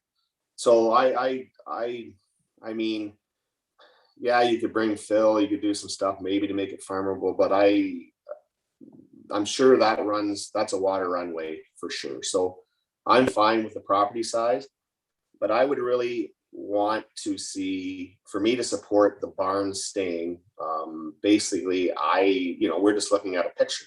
I don't know if they're structurally sound. I don't know if back wall's about ready to fall off. We're just taking a comment from an owner that's saying it's in good shape. So I would really, to support the barns staying, I would want our building inspector to make sure that they are sound, because if they're not, and we let this go through, that's a cost to the next property owner to basically get rid of them, and not for the Coonan's cost to get rid of them. So it's just my comment. Okay. Mayor Smith? Yep, go ahead, Councillor Clark. Yeah, so, and I'm okay with that lot line. I don't know if I'm east or west, but if I'm looking at the picture, the one on the right, I guess, I'm okay with that being included. That's very similar to not similar, but there are similarities between that and the ask that we had from the Center Road Severance, where they wanted the tree line to be included, and the consensus was we're not taking any agricultural land out of production. So I'd like to see that line stay there. And I'm just repeating myself, but I want the CBO to give us an opinion on those two barns. Okay. Paul, if you could stop sharing your screen, and then that way, if anybody's viewing at home, they can see all of the committee there. Thank you. Is there any other questions at all from the Committee of Adjustment? So I think what I'm hearing is that the proposed, or the proposed or applied for lot lines is what we're looking at, the committee is looking at going ahead with. Councillor Brody, you made a comment, or Councillor Clark, somebody made a comment about the lot line right in front of the dwelling and squaring it up so it's more of a rectangular shape. That seems to be another comment there. Yes. And adding in, probably changing condition number 8, which is that the barn and silo and concrete debris be demolished and to the satisfaction of the township, changing that to something along the lines of bringing it up to code, or bringing it up to something to the satisfaction of this chief building official. Is that what we're looking at? Yes. Councillor Clark? Mike, our clerk. Yes. So just to be clear, I think it's a removal of conditions 4 and 5, revising 8 as you worded there to the satisfaction of the chief building official. And I think we'll need another condition. Stephanie, jump in here, please. If you're changing the lot line, we'll have to reflect that to square it out. And that's the westerly lot line, the northern westerly lot line? Yes. Okay. So in reference to that lot line, I do have a question. Then not to put Paul on the spot, then or maybe Stephanie, you would know the answer with your magic mouse, is by moving that over, does that keep the acreage at 5 acres or less? And the reason I ask that is because for future owners, future purposes, just to take my banking hat off for a minute, it's 5 acres or less from a financing standpoint is deemed to be a rural residential lot. So just keeping that in mind. Stephanie? Through the mayor to the councillor, I don't have that information readily available. But I would also note a concern in regards to changing the proposal without consultation with the Asabo Bayfield Conservation Authority. Just reading their comments, they were satisfied that the environmental protection zoning was being maintained as a whole with the retained parcel. That's just a Okay, that I makes sense. Okay. Yeah. I guess that lot line is fine. I just wondered, like what Curtis said before, squaring it up a little bit, if that will cause problems with the Asabo Bayfield. I mean, it's basically just a solid bunch of trees that you can't probably touch anyways. Can't touch. Yeah. Going back to the comments from the Asabo Bayfield Conservation Authority is in regards to the EP zone and that it's not affected. The EP zone is not that bush lot. The EP zone is actually further south on the agricultural lot. Oh, okay. Yeah. Is that correct, Stephanie? You're looking at the zoning on the map?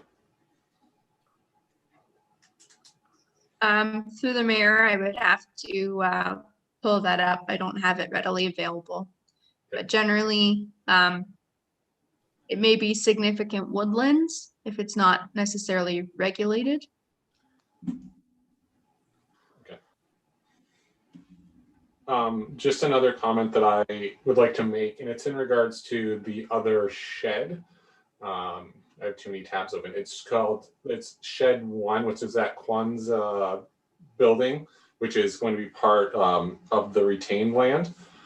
I would like to see that condition, which is condition number 9, that it would be demolished. And the reason for that is because of the location of it. And I don't want, in the future that we're then going to be looking at a lot adjustment like we just did before to attach that to the severed residential property. It's a shed that's currently further into the field, and I can't see a laneway going all the way around the severed parcel to get to that shed. So I think the best thing to do would be just to have that shed removed altogether. Do we all know the How does it access now? Pardon? How is that shed accessed now? I'm not through the existing laneway?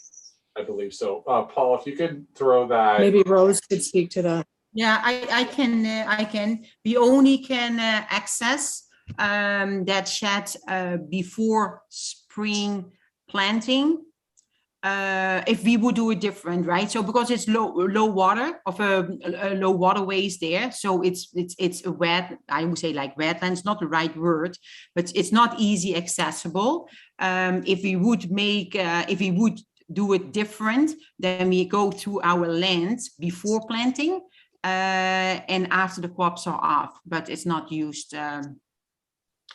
Because it's limited use then, right? With that in mind.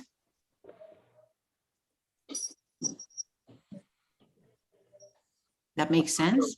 Yes, yeah. Yes, thank you. Councillor Brody? So is that a Quonset shed? I can't just really tell from. Yes, that's right. It's a steel Quonset shed. So is there any, like that's far enough back from the lot line? Is there rules that say it can't stay there?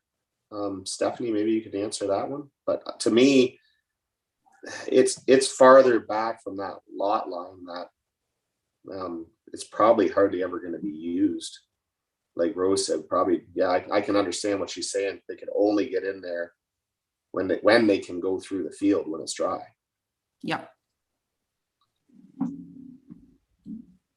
To that, through the mayor to the councillor, staff did not have any zoning compliance concerns with the Quonset shed.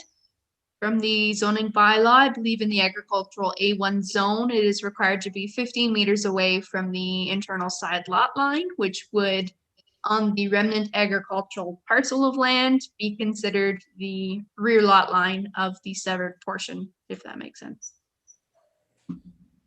So yeah, I would say leave it there if it's snow, because you probably can hardly even see it if there's even any more trees built from this severed lot. So I don't have a problem with that one. Okay. Okay, is there any other discussion? Okay, so I think, Mike, you have some revised conditions, and then if that is what council's looking, or the committee is looking at going ahead with, I'd like to have a mover and seconder after that. So Mike, what are the ones that you're thinking are going to be changed? So I just, through your worship, I just want to be clear on the westerly lot line. There was discussions back and forth on that. Is that, do you wish to move the lot line? Well, one is gonna, like, I like Sue's comment about if it gets over that too big of an area, we probably shouldn't. And if a Sabo Bayfield has a problem with it, then we probably shouldn't either. So it doesn't really matter to And me. just leave it.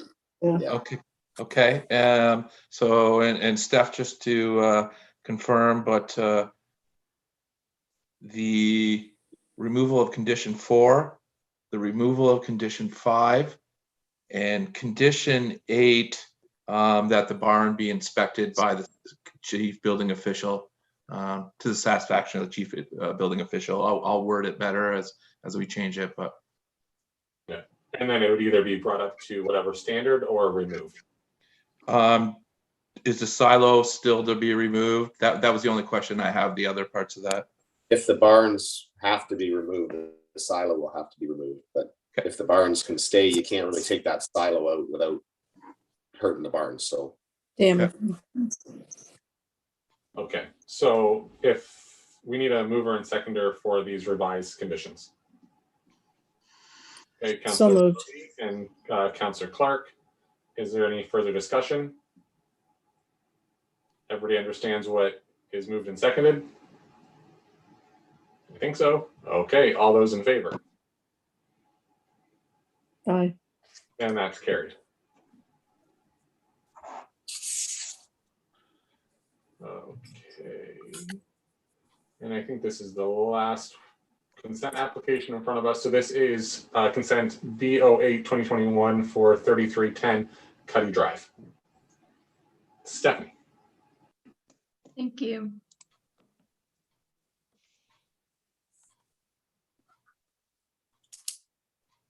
All right, so the purpose of the application is to permit the severance of a residence from a farm parcel, facilitating the creation of a new lot to dispose of a residence with surplus to a farming operation as a result of consolidation.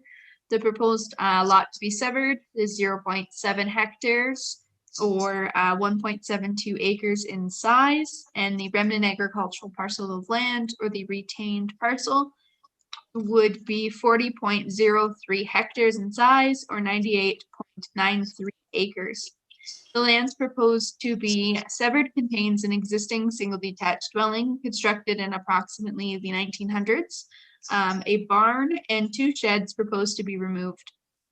The dwelling is privately serviced with an individual septic and well service. And the lands proposed to be severed include an existing access off of Cuddy Drive, which is classified as a local road under the jurisdiction of the Township of Adelaide Metcalfe. The lands proposed to be retained, being the remnant farm parcel, contain agricultural land and crop production, and are otherwise vacant of any buildings or structures.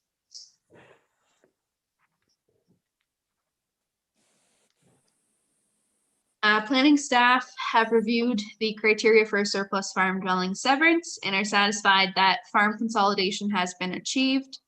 The dwelling was constructed prior to January 1st, 1999. And I'm gonna switch my screen. So while staff are satisfied that the dwelling is considered to be surplus to a farming operation and that farm consolidation will be achieved, staff are of the opinion that the proposed severed lot is larger than necessary to accommodate the residential use and services. In order to be in a consent that the rear lot line be located 5 meters from the well and the area be relocated accordingly. Staff note that the applicant has proposed to demolish two existing accessory structures, one straddling the lot line of the severed and retained lands and one on the severed lands.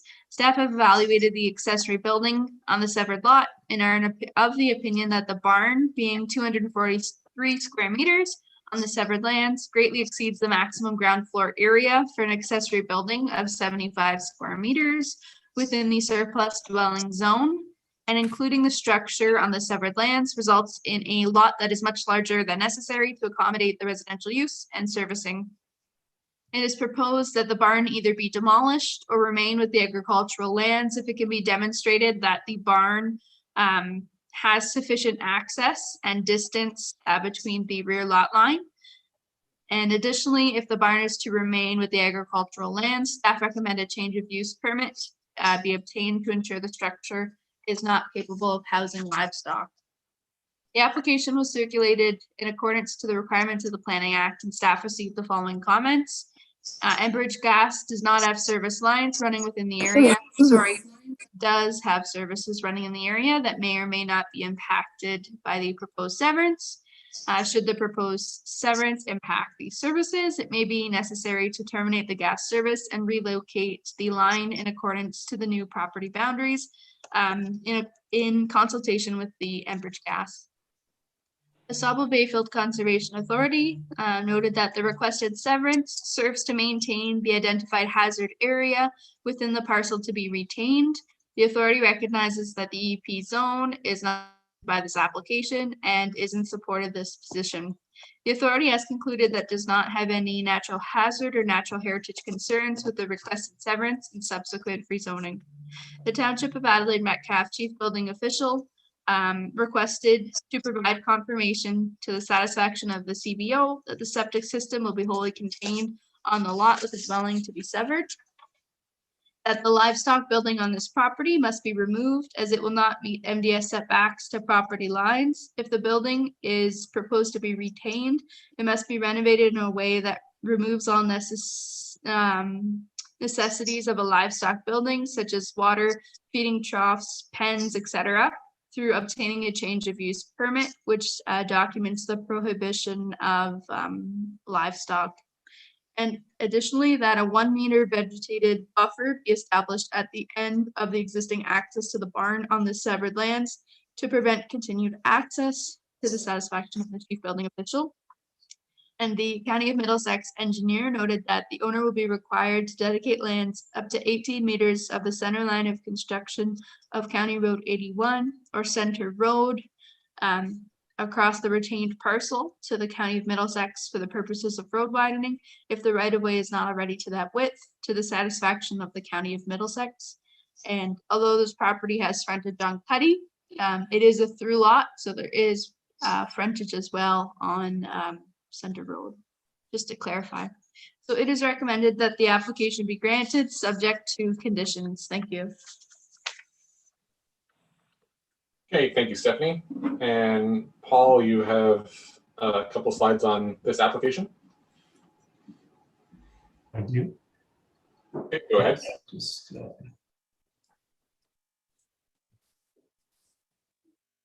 okay, everybody can see the screen. Yes. Proposal is to sever, so this property is 3310 Cuddy Drive. The proposal is to sever 0.7 hectare parcel of land as a result of a surplus farm dwelling from the existing 40.73 hectare farm. There is a bank barn, which is approximately 243 meters squared, and 2 sheds. Both sheds are proposed to be demolished. This is a similar staff report to 1629 Langan Ave, where planning staff are in support of the application, subject to conditions. The concerning conditions would be the reduction in lot size and the removal of the barn from the surplus dwelling lot, and to decommission the access to the rear by adding a vegetated strip. Humans don't feel this makes practical sense, and the application does not warrant some of the conditions imposed by the planning report. I don't want to repeat everything that's been previously said for 1629 Langan Ave.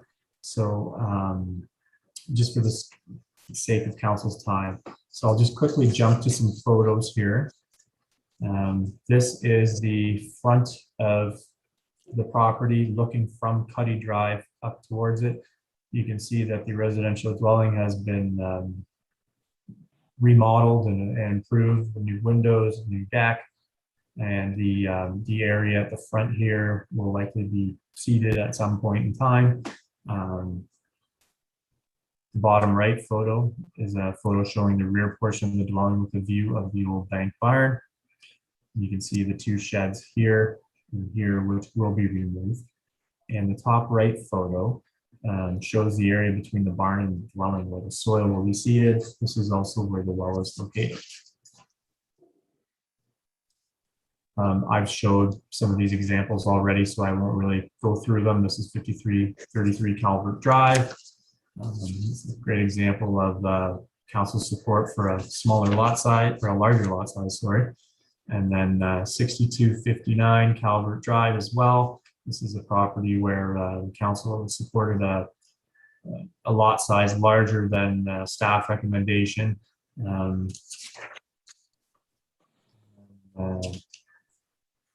Staff recommended refusal of the application for 29528 Morris Road. Was not deemed a surplus farm dwelling, and it would appear additional information was provided, and the staff eventually supported the application prior to the hearing. The surplus dwelling is approximately 233 square meters, and you'd probably ask why show this. It does show that a larger than permitted structure can be supported and severed with the surplus farm dwelling.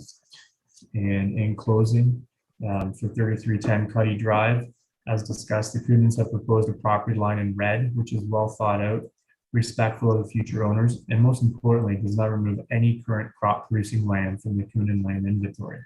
The yellow line is a rough location of where the county planner would like to propose the property line. As stated at the start of the applications today, this proposed application does not impact whatsoever the amount of agricultural land that is currently in crop production. Maintains the existing bank barn for future use. Reuse of existing structure and simply not demolishing it is a good reuse of the building material. As mentioned, the bank barns are not ideal for modern farming operations and are not used whatsoever, which is why they are proposed, or the Cunans are proposing to sever the bank barn with the surplus dwelling. Should also be noted that the best practice for private well safety is to maintain a 15-meter setback from a well. Several pieces of literature are available to support this. Proposed property line of 5 meters from the well could create a future scenario where the land could be used for agricultural purposes, including fertilizers and pesticides 5 meters from the well, which could obviously create a safety issue for the private well. It is requested that if council deems this application worthy of approval, that conditions 4, 9, and 10 be removed or amended to reflect the proposal submitted on behalf of the Freemans. Thank you. Okay, thank you, Paul. Rose, do you have anything you'd like to add on this application?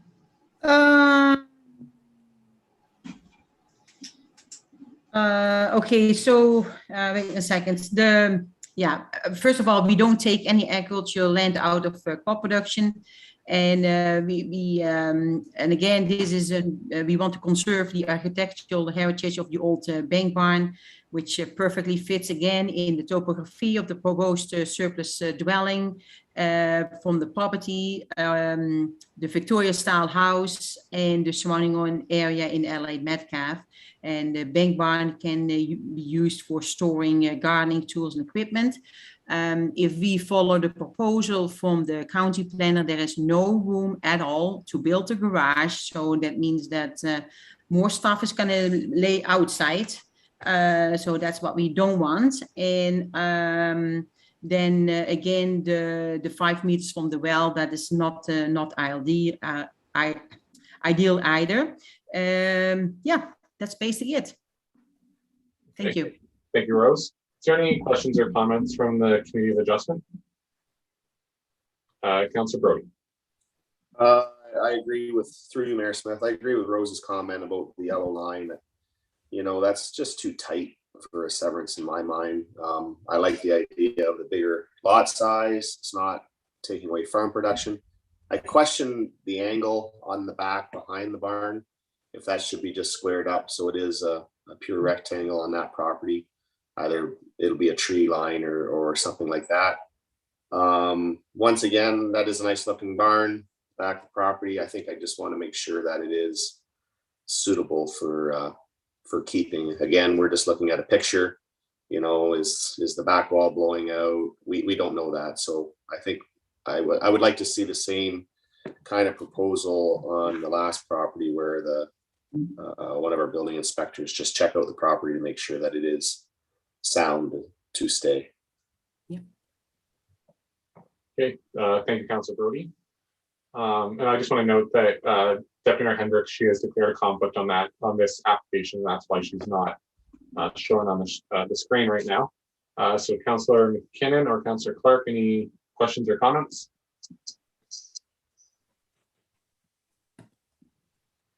The only comment I have is I agree with you know, trying to square off that back a little bit. The small shed that's straddles the property, that one is coming down, I would expect. And I support what Mike said about having CBO provide council with a letter of opinion as to the state of the bank barn. But I would be in favor of having the proposed lot be granted with possibly squaring it up at the back and removing that small shed that straddles the property.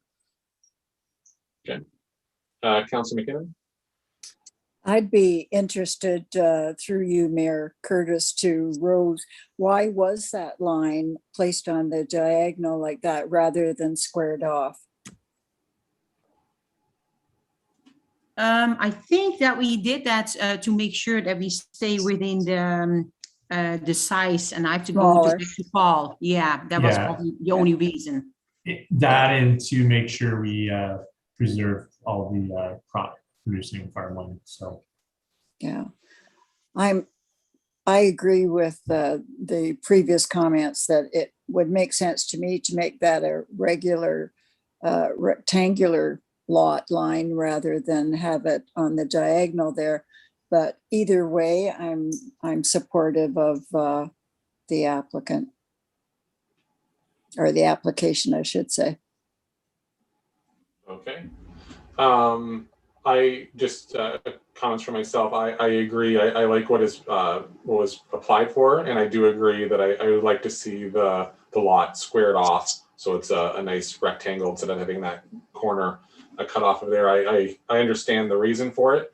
However, I think just in general, I'd rather see more straight lines, a rectangular lot. So, so with the recommendation in front of us, I think if we're going, it sounds like the committee wants to go ahead with what was applied for. So I'll hand it over to our clerk, Mike, to go over those new conditions. Through the mayor to members council. I think so. It'll be removal of condition 4. I know they asked about removal of condition 9, but 9 still has a flexibility that the barn would be removed or a change of use permit, and it does have the confirmation of the building permit or the building official to inspect. So I think we can leave that as stated. The removal of number 10. And a new condition that the lot lines be squared up.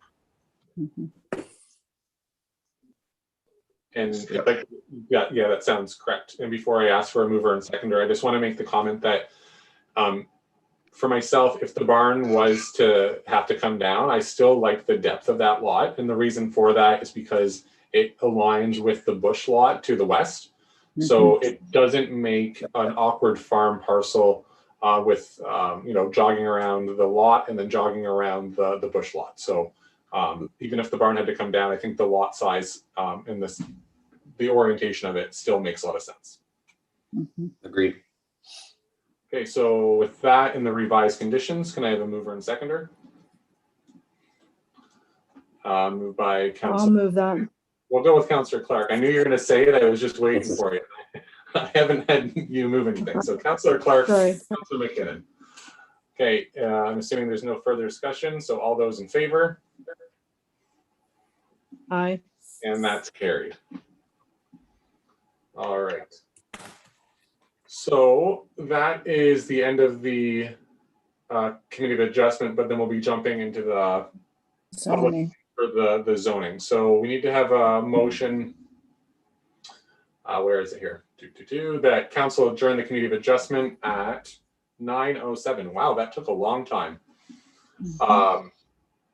Moved by Councillor McKinnon, seconded by Councillor Brody. All those in favor? Aye. Carried.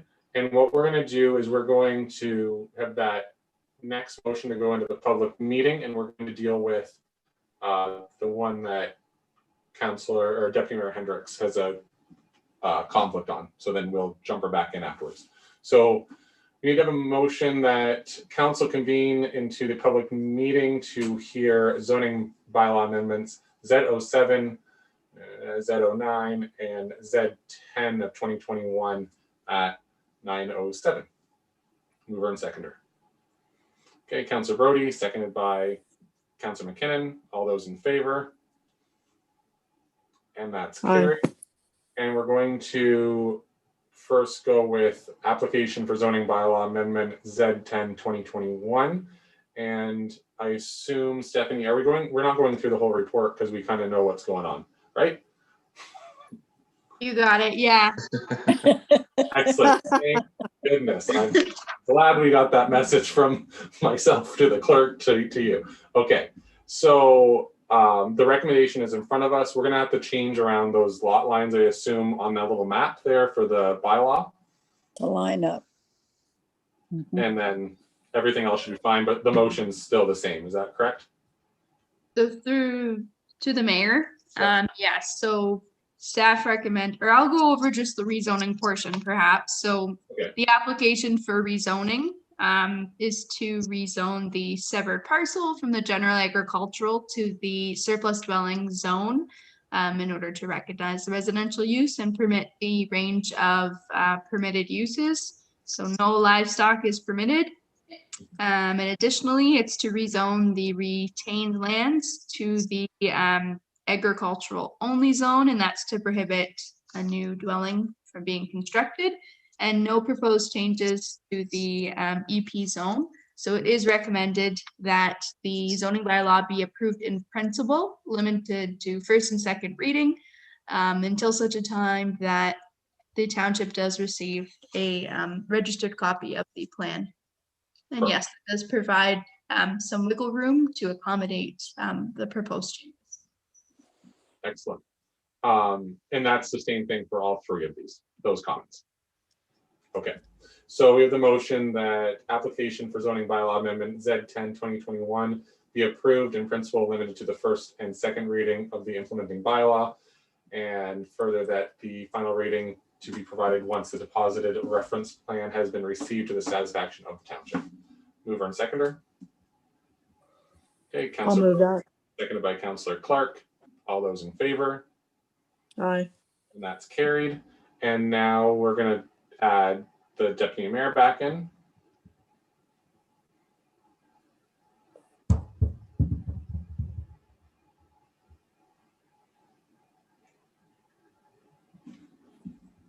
Or not. Maybe. Where is she? Oh, there She's she is. coming. It's just a little slow for some reason. I don't know why. I was like, she's not on the attendee list or the panelist list, but here she is. Deputy Mayor Hendricks, are you still there? Yes, I am. You know Oh. how long it takes my picture to come up. Yes. Okay, so we'll go back in order. So we're now dealing with zoning bylaw amendment Z07 2021, which is for 10455 Townsend Line. A mover and seconder for approval. Okay, Councillor McKinnon, seconded by Councillor Brody. All those in favor? Aye. And that's carried. And then the next one, which is zoning bylaw amendment Z09-2021, which is the 1629 Langdon Drive. Mover and seconder for approval. So moved. Deputy Mayor Hendricks and seconded by Councillor Clark. All those in favor? And that's carried. Aye. All right, and I think Rose and Henry are still there and Paul's there. So thank you so much for attending that and having a presentation for council. And before we let Stephanie go, I just want to say thank you for all your hard work for us in Adelaide Metcalfe over the last year, filling in the shoes of Erin Besh while she was away on maternity leave. You've done an excellent job, and it's great to hear your fulsome reports.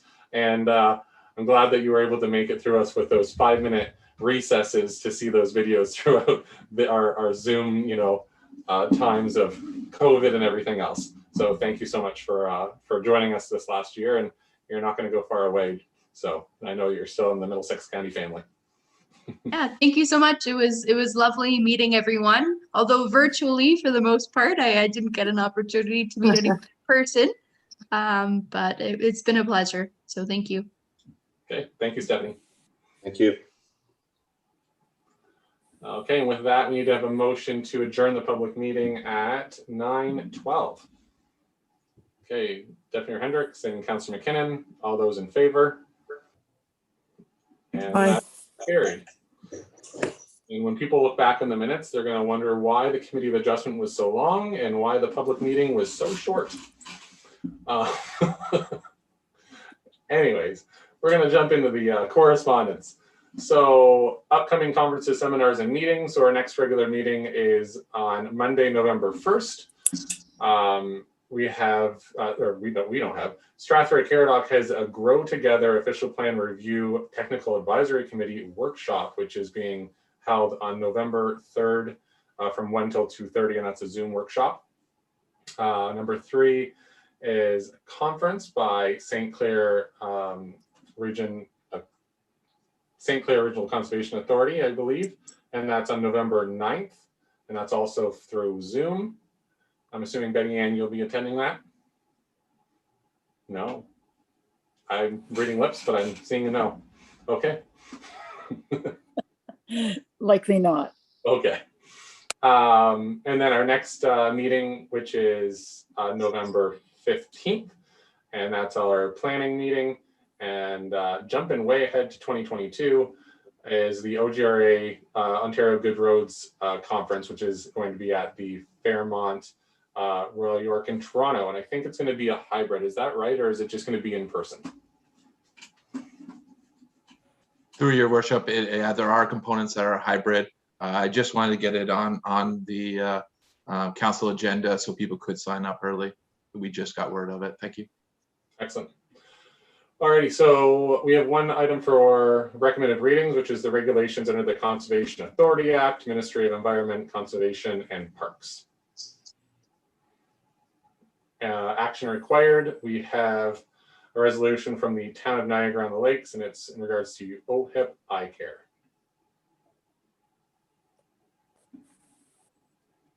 Any comments? Councillor McKinnon? I was in favor of supporting. Okay, so would you like to move that then, if we have a seconder? Okay, Councillor Brody, any discussion on this one?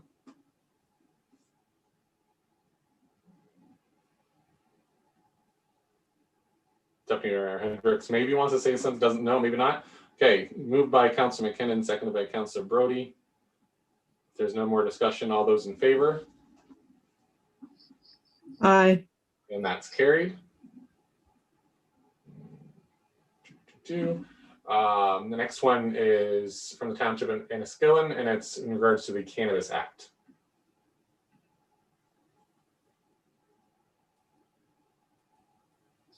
Any support on that one? Doesn't look like it. Item number 4 is from the municipality of Leamington, and it's regarding to long-term care homes.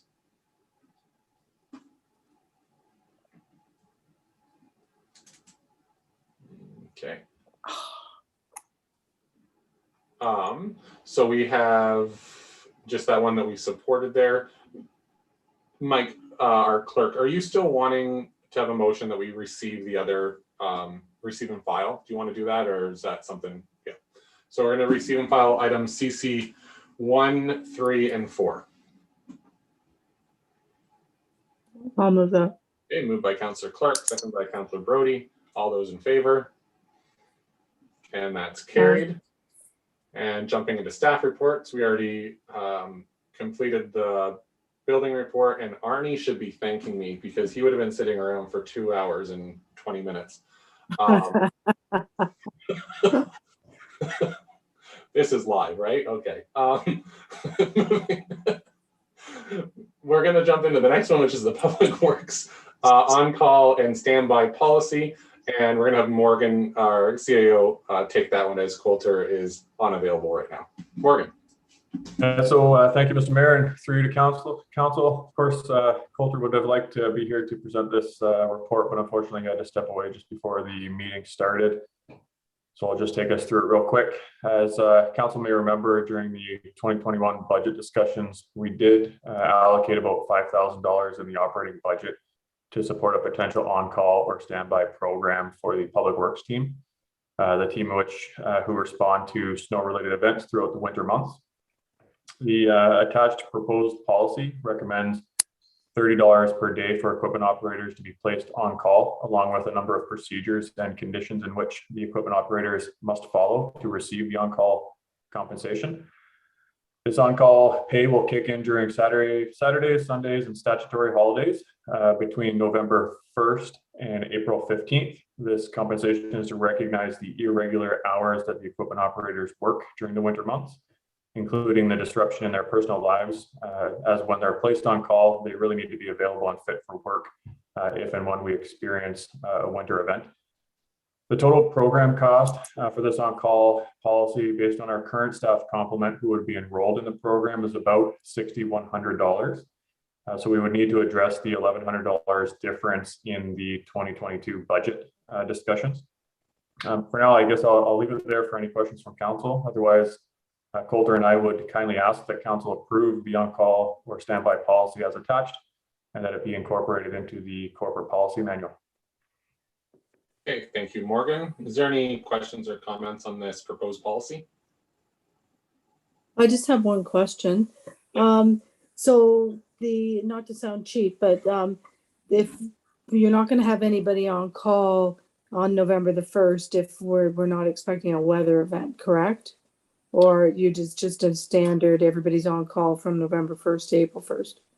Yeah, so Coulter and I and Johnny actually talked quite a bit about this one, just because of the way that weather events are generally unpredictable, and then we do need to provide a reasonable amount of time to place folks on call. It's hard to look too far into the future. So by creating some kind of program certainty, by starting it on November 1st and ending the program on April 15th, we've defined that compensation program in a way that equipment operators can depend on it, and it leaves a lot of those risks or questions related to, say it's Monday and the weather looks pretty good, and then suddenly Friday shows up and we need to quickly turn around and place people on call. We don't really have a reasonable amount of time to do that.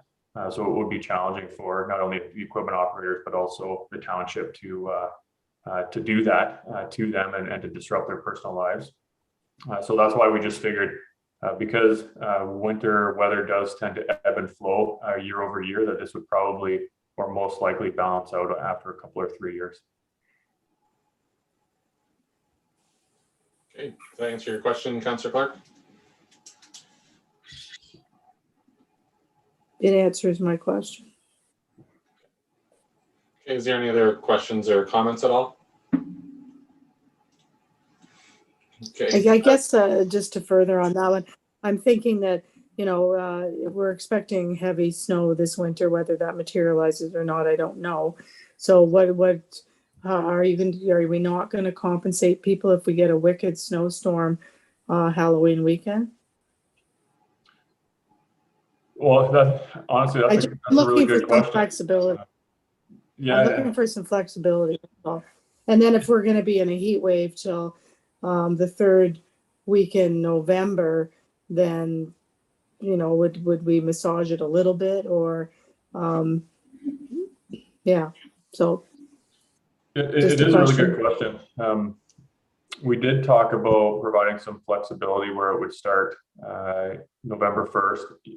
Looking at the weather for the next 2 weeks, it's hard to imagine that we're gonna get snow November 1st, but we did get snow November 1st last year. And then at the back end of the program or the time frame, we could be into the end of April or May if we see additional snow at that time. So it could be one of those things that we continue to monitor, or we could leave it a little bit more open-ended on either side of those timeframes, where we could try to anticipate the weather in a couple of weeks' time, or at least a week, and then we just have to monitor at the back end of the policy. But most policies. Because I'm go line with that. and I'm definitely in support of the on-call program because, these people, they can't go out for dinner on a Saturday and have a glass of wine or something because there's obviously parameters around this on-call. So it does restrict their life to some extent, and they should be compensated for Okay. Councillor Brody, get your hand up. Yeah, through you, Mayor Smith. I was just going to say that I support this. And I mean, you pick November 1st and you pick April 15th. And I think if something extreme happens, they're getting compensated on the hours that they're going to have to work anyways. But I mean, I like the idea of just picking a date, and maybe in the future we might have to adjust it. But as for now, it's new to us. So I think we're fine there. Yeah, we absolutely. We could monitor the policy each year and see how it's performing. Talking to Johnny, it was a bit of a challenge because what we try to do is if we can give everybody a week's notice that they might be on call for the following weekend, for example, then we would update their pay cards or payroll to be able to provide the on-call pay. Unfortunately, with the limitations of the software that we have today and just the complexity of administering a program like that, it saves us a little bit of time and makes it a little bit more efficient if we can start on November 1st and end on April 15th. Okay. So I'm just thinking about this now about the pay, Morgan. I should have asked you beforehand. So the on-call rate, so say on Saturday afternoon they get called in, then it's just the regular hourly wage or time and a half or whatever it is, and not the additional $1.25 an hour, correct? So this $30 per day is literally just to place them on call, and then any other factor for their pay, so minimum of 3 hours or anything under ESA would still apply. So this is just to literally compensate for them being available on call, and then everything else applies based on their payroll processes. And Johnny, I'm not sure what those are. Maybe you have a better understanding, but I think it's minimum of 3 hours. If it's a Sunday, it's time and a half. Statutory holidays, I'm not sure. I haven't been paid for a stat holiday in a long time. Okay, so it'd be $30 a day no matter what if they get called in addition to what they get paid if they were called in. Yes. Yeah, between November 1st and April 15th. Yeah. Okay. Councillor Brody? So one question, when it gets into the months of, say, January and February, where you're pretty well expecting snow, how many people are on call for the weekend? Are we just, so we're going to have 5, right? 4 or 5? Are they on a rotating basis to be on call? Because if we have a big weather event in January, we need everybody, right? But it's just going to be one person per weekend on call? No. So it would be all 4 equipment operators, because we would need all 4 of them to jump into a piece of equipment to move snow. Yeah, I agree. Okay. And again, it's year over year. Some years are going to be better for the operators and worse for the township. Some years are going to be better for the township and worse for the operators, based on the $30 per day. Because we might not even get snow on the weekends. It might be during the week.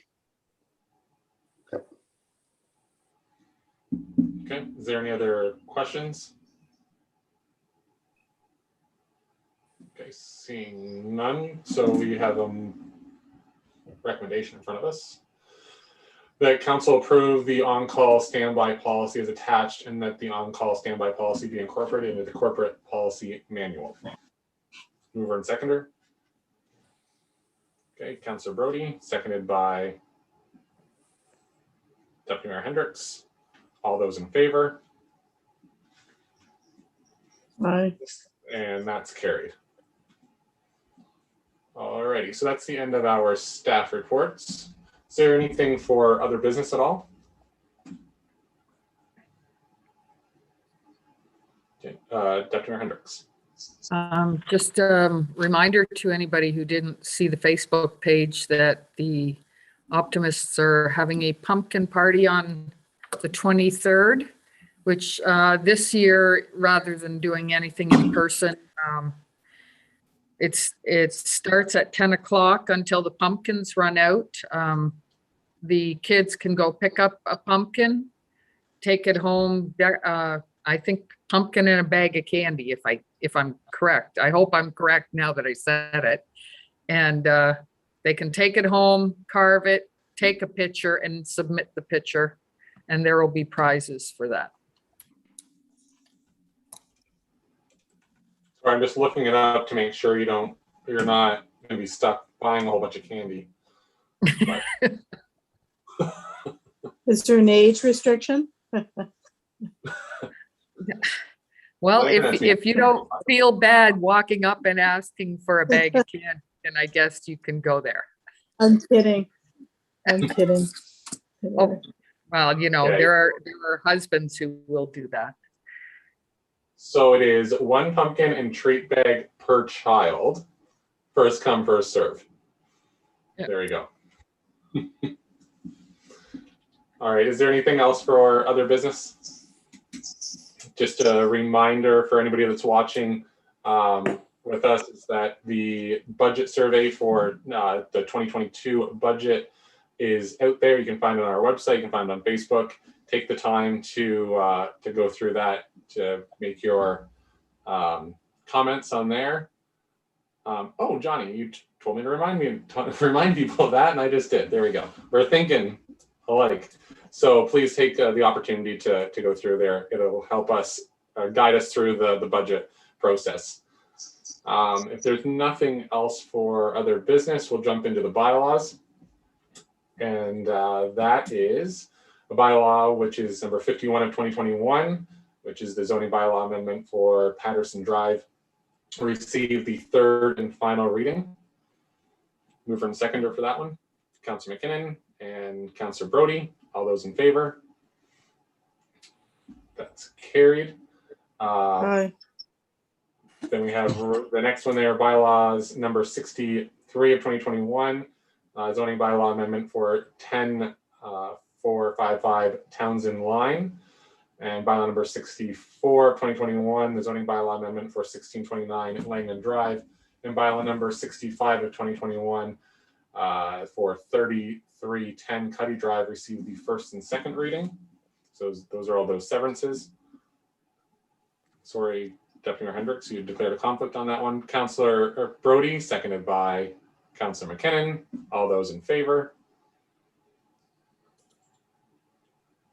Aye. That's carried. And then the last one there, which is the confirming for this meeting, which is the 1st, 2nd, and 3rd and final reading. Mover and seconder, that's bylaw number 66. Deputy Mayor Hendricks and Councillor Brody, all those in favor? And that's carried. And if there's nothing else, then we'll have a motion to adjourn. And my last reminder is it's garbage day tomorrow morning, so get your garbage out before the garbage truck comes. Mover and seconder to adjourn at 9:30. Councillor Brody, Deputy Mayor Hendricks, all those in favor?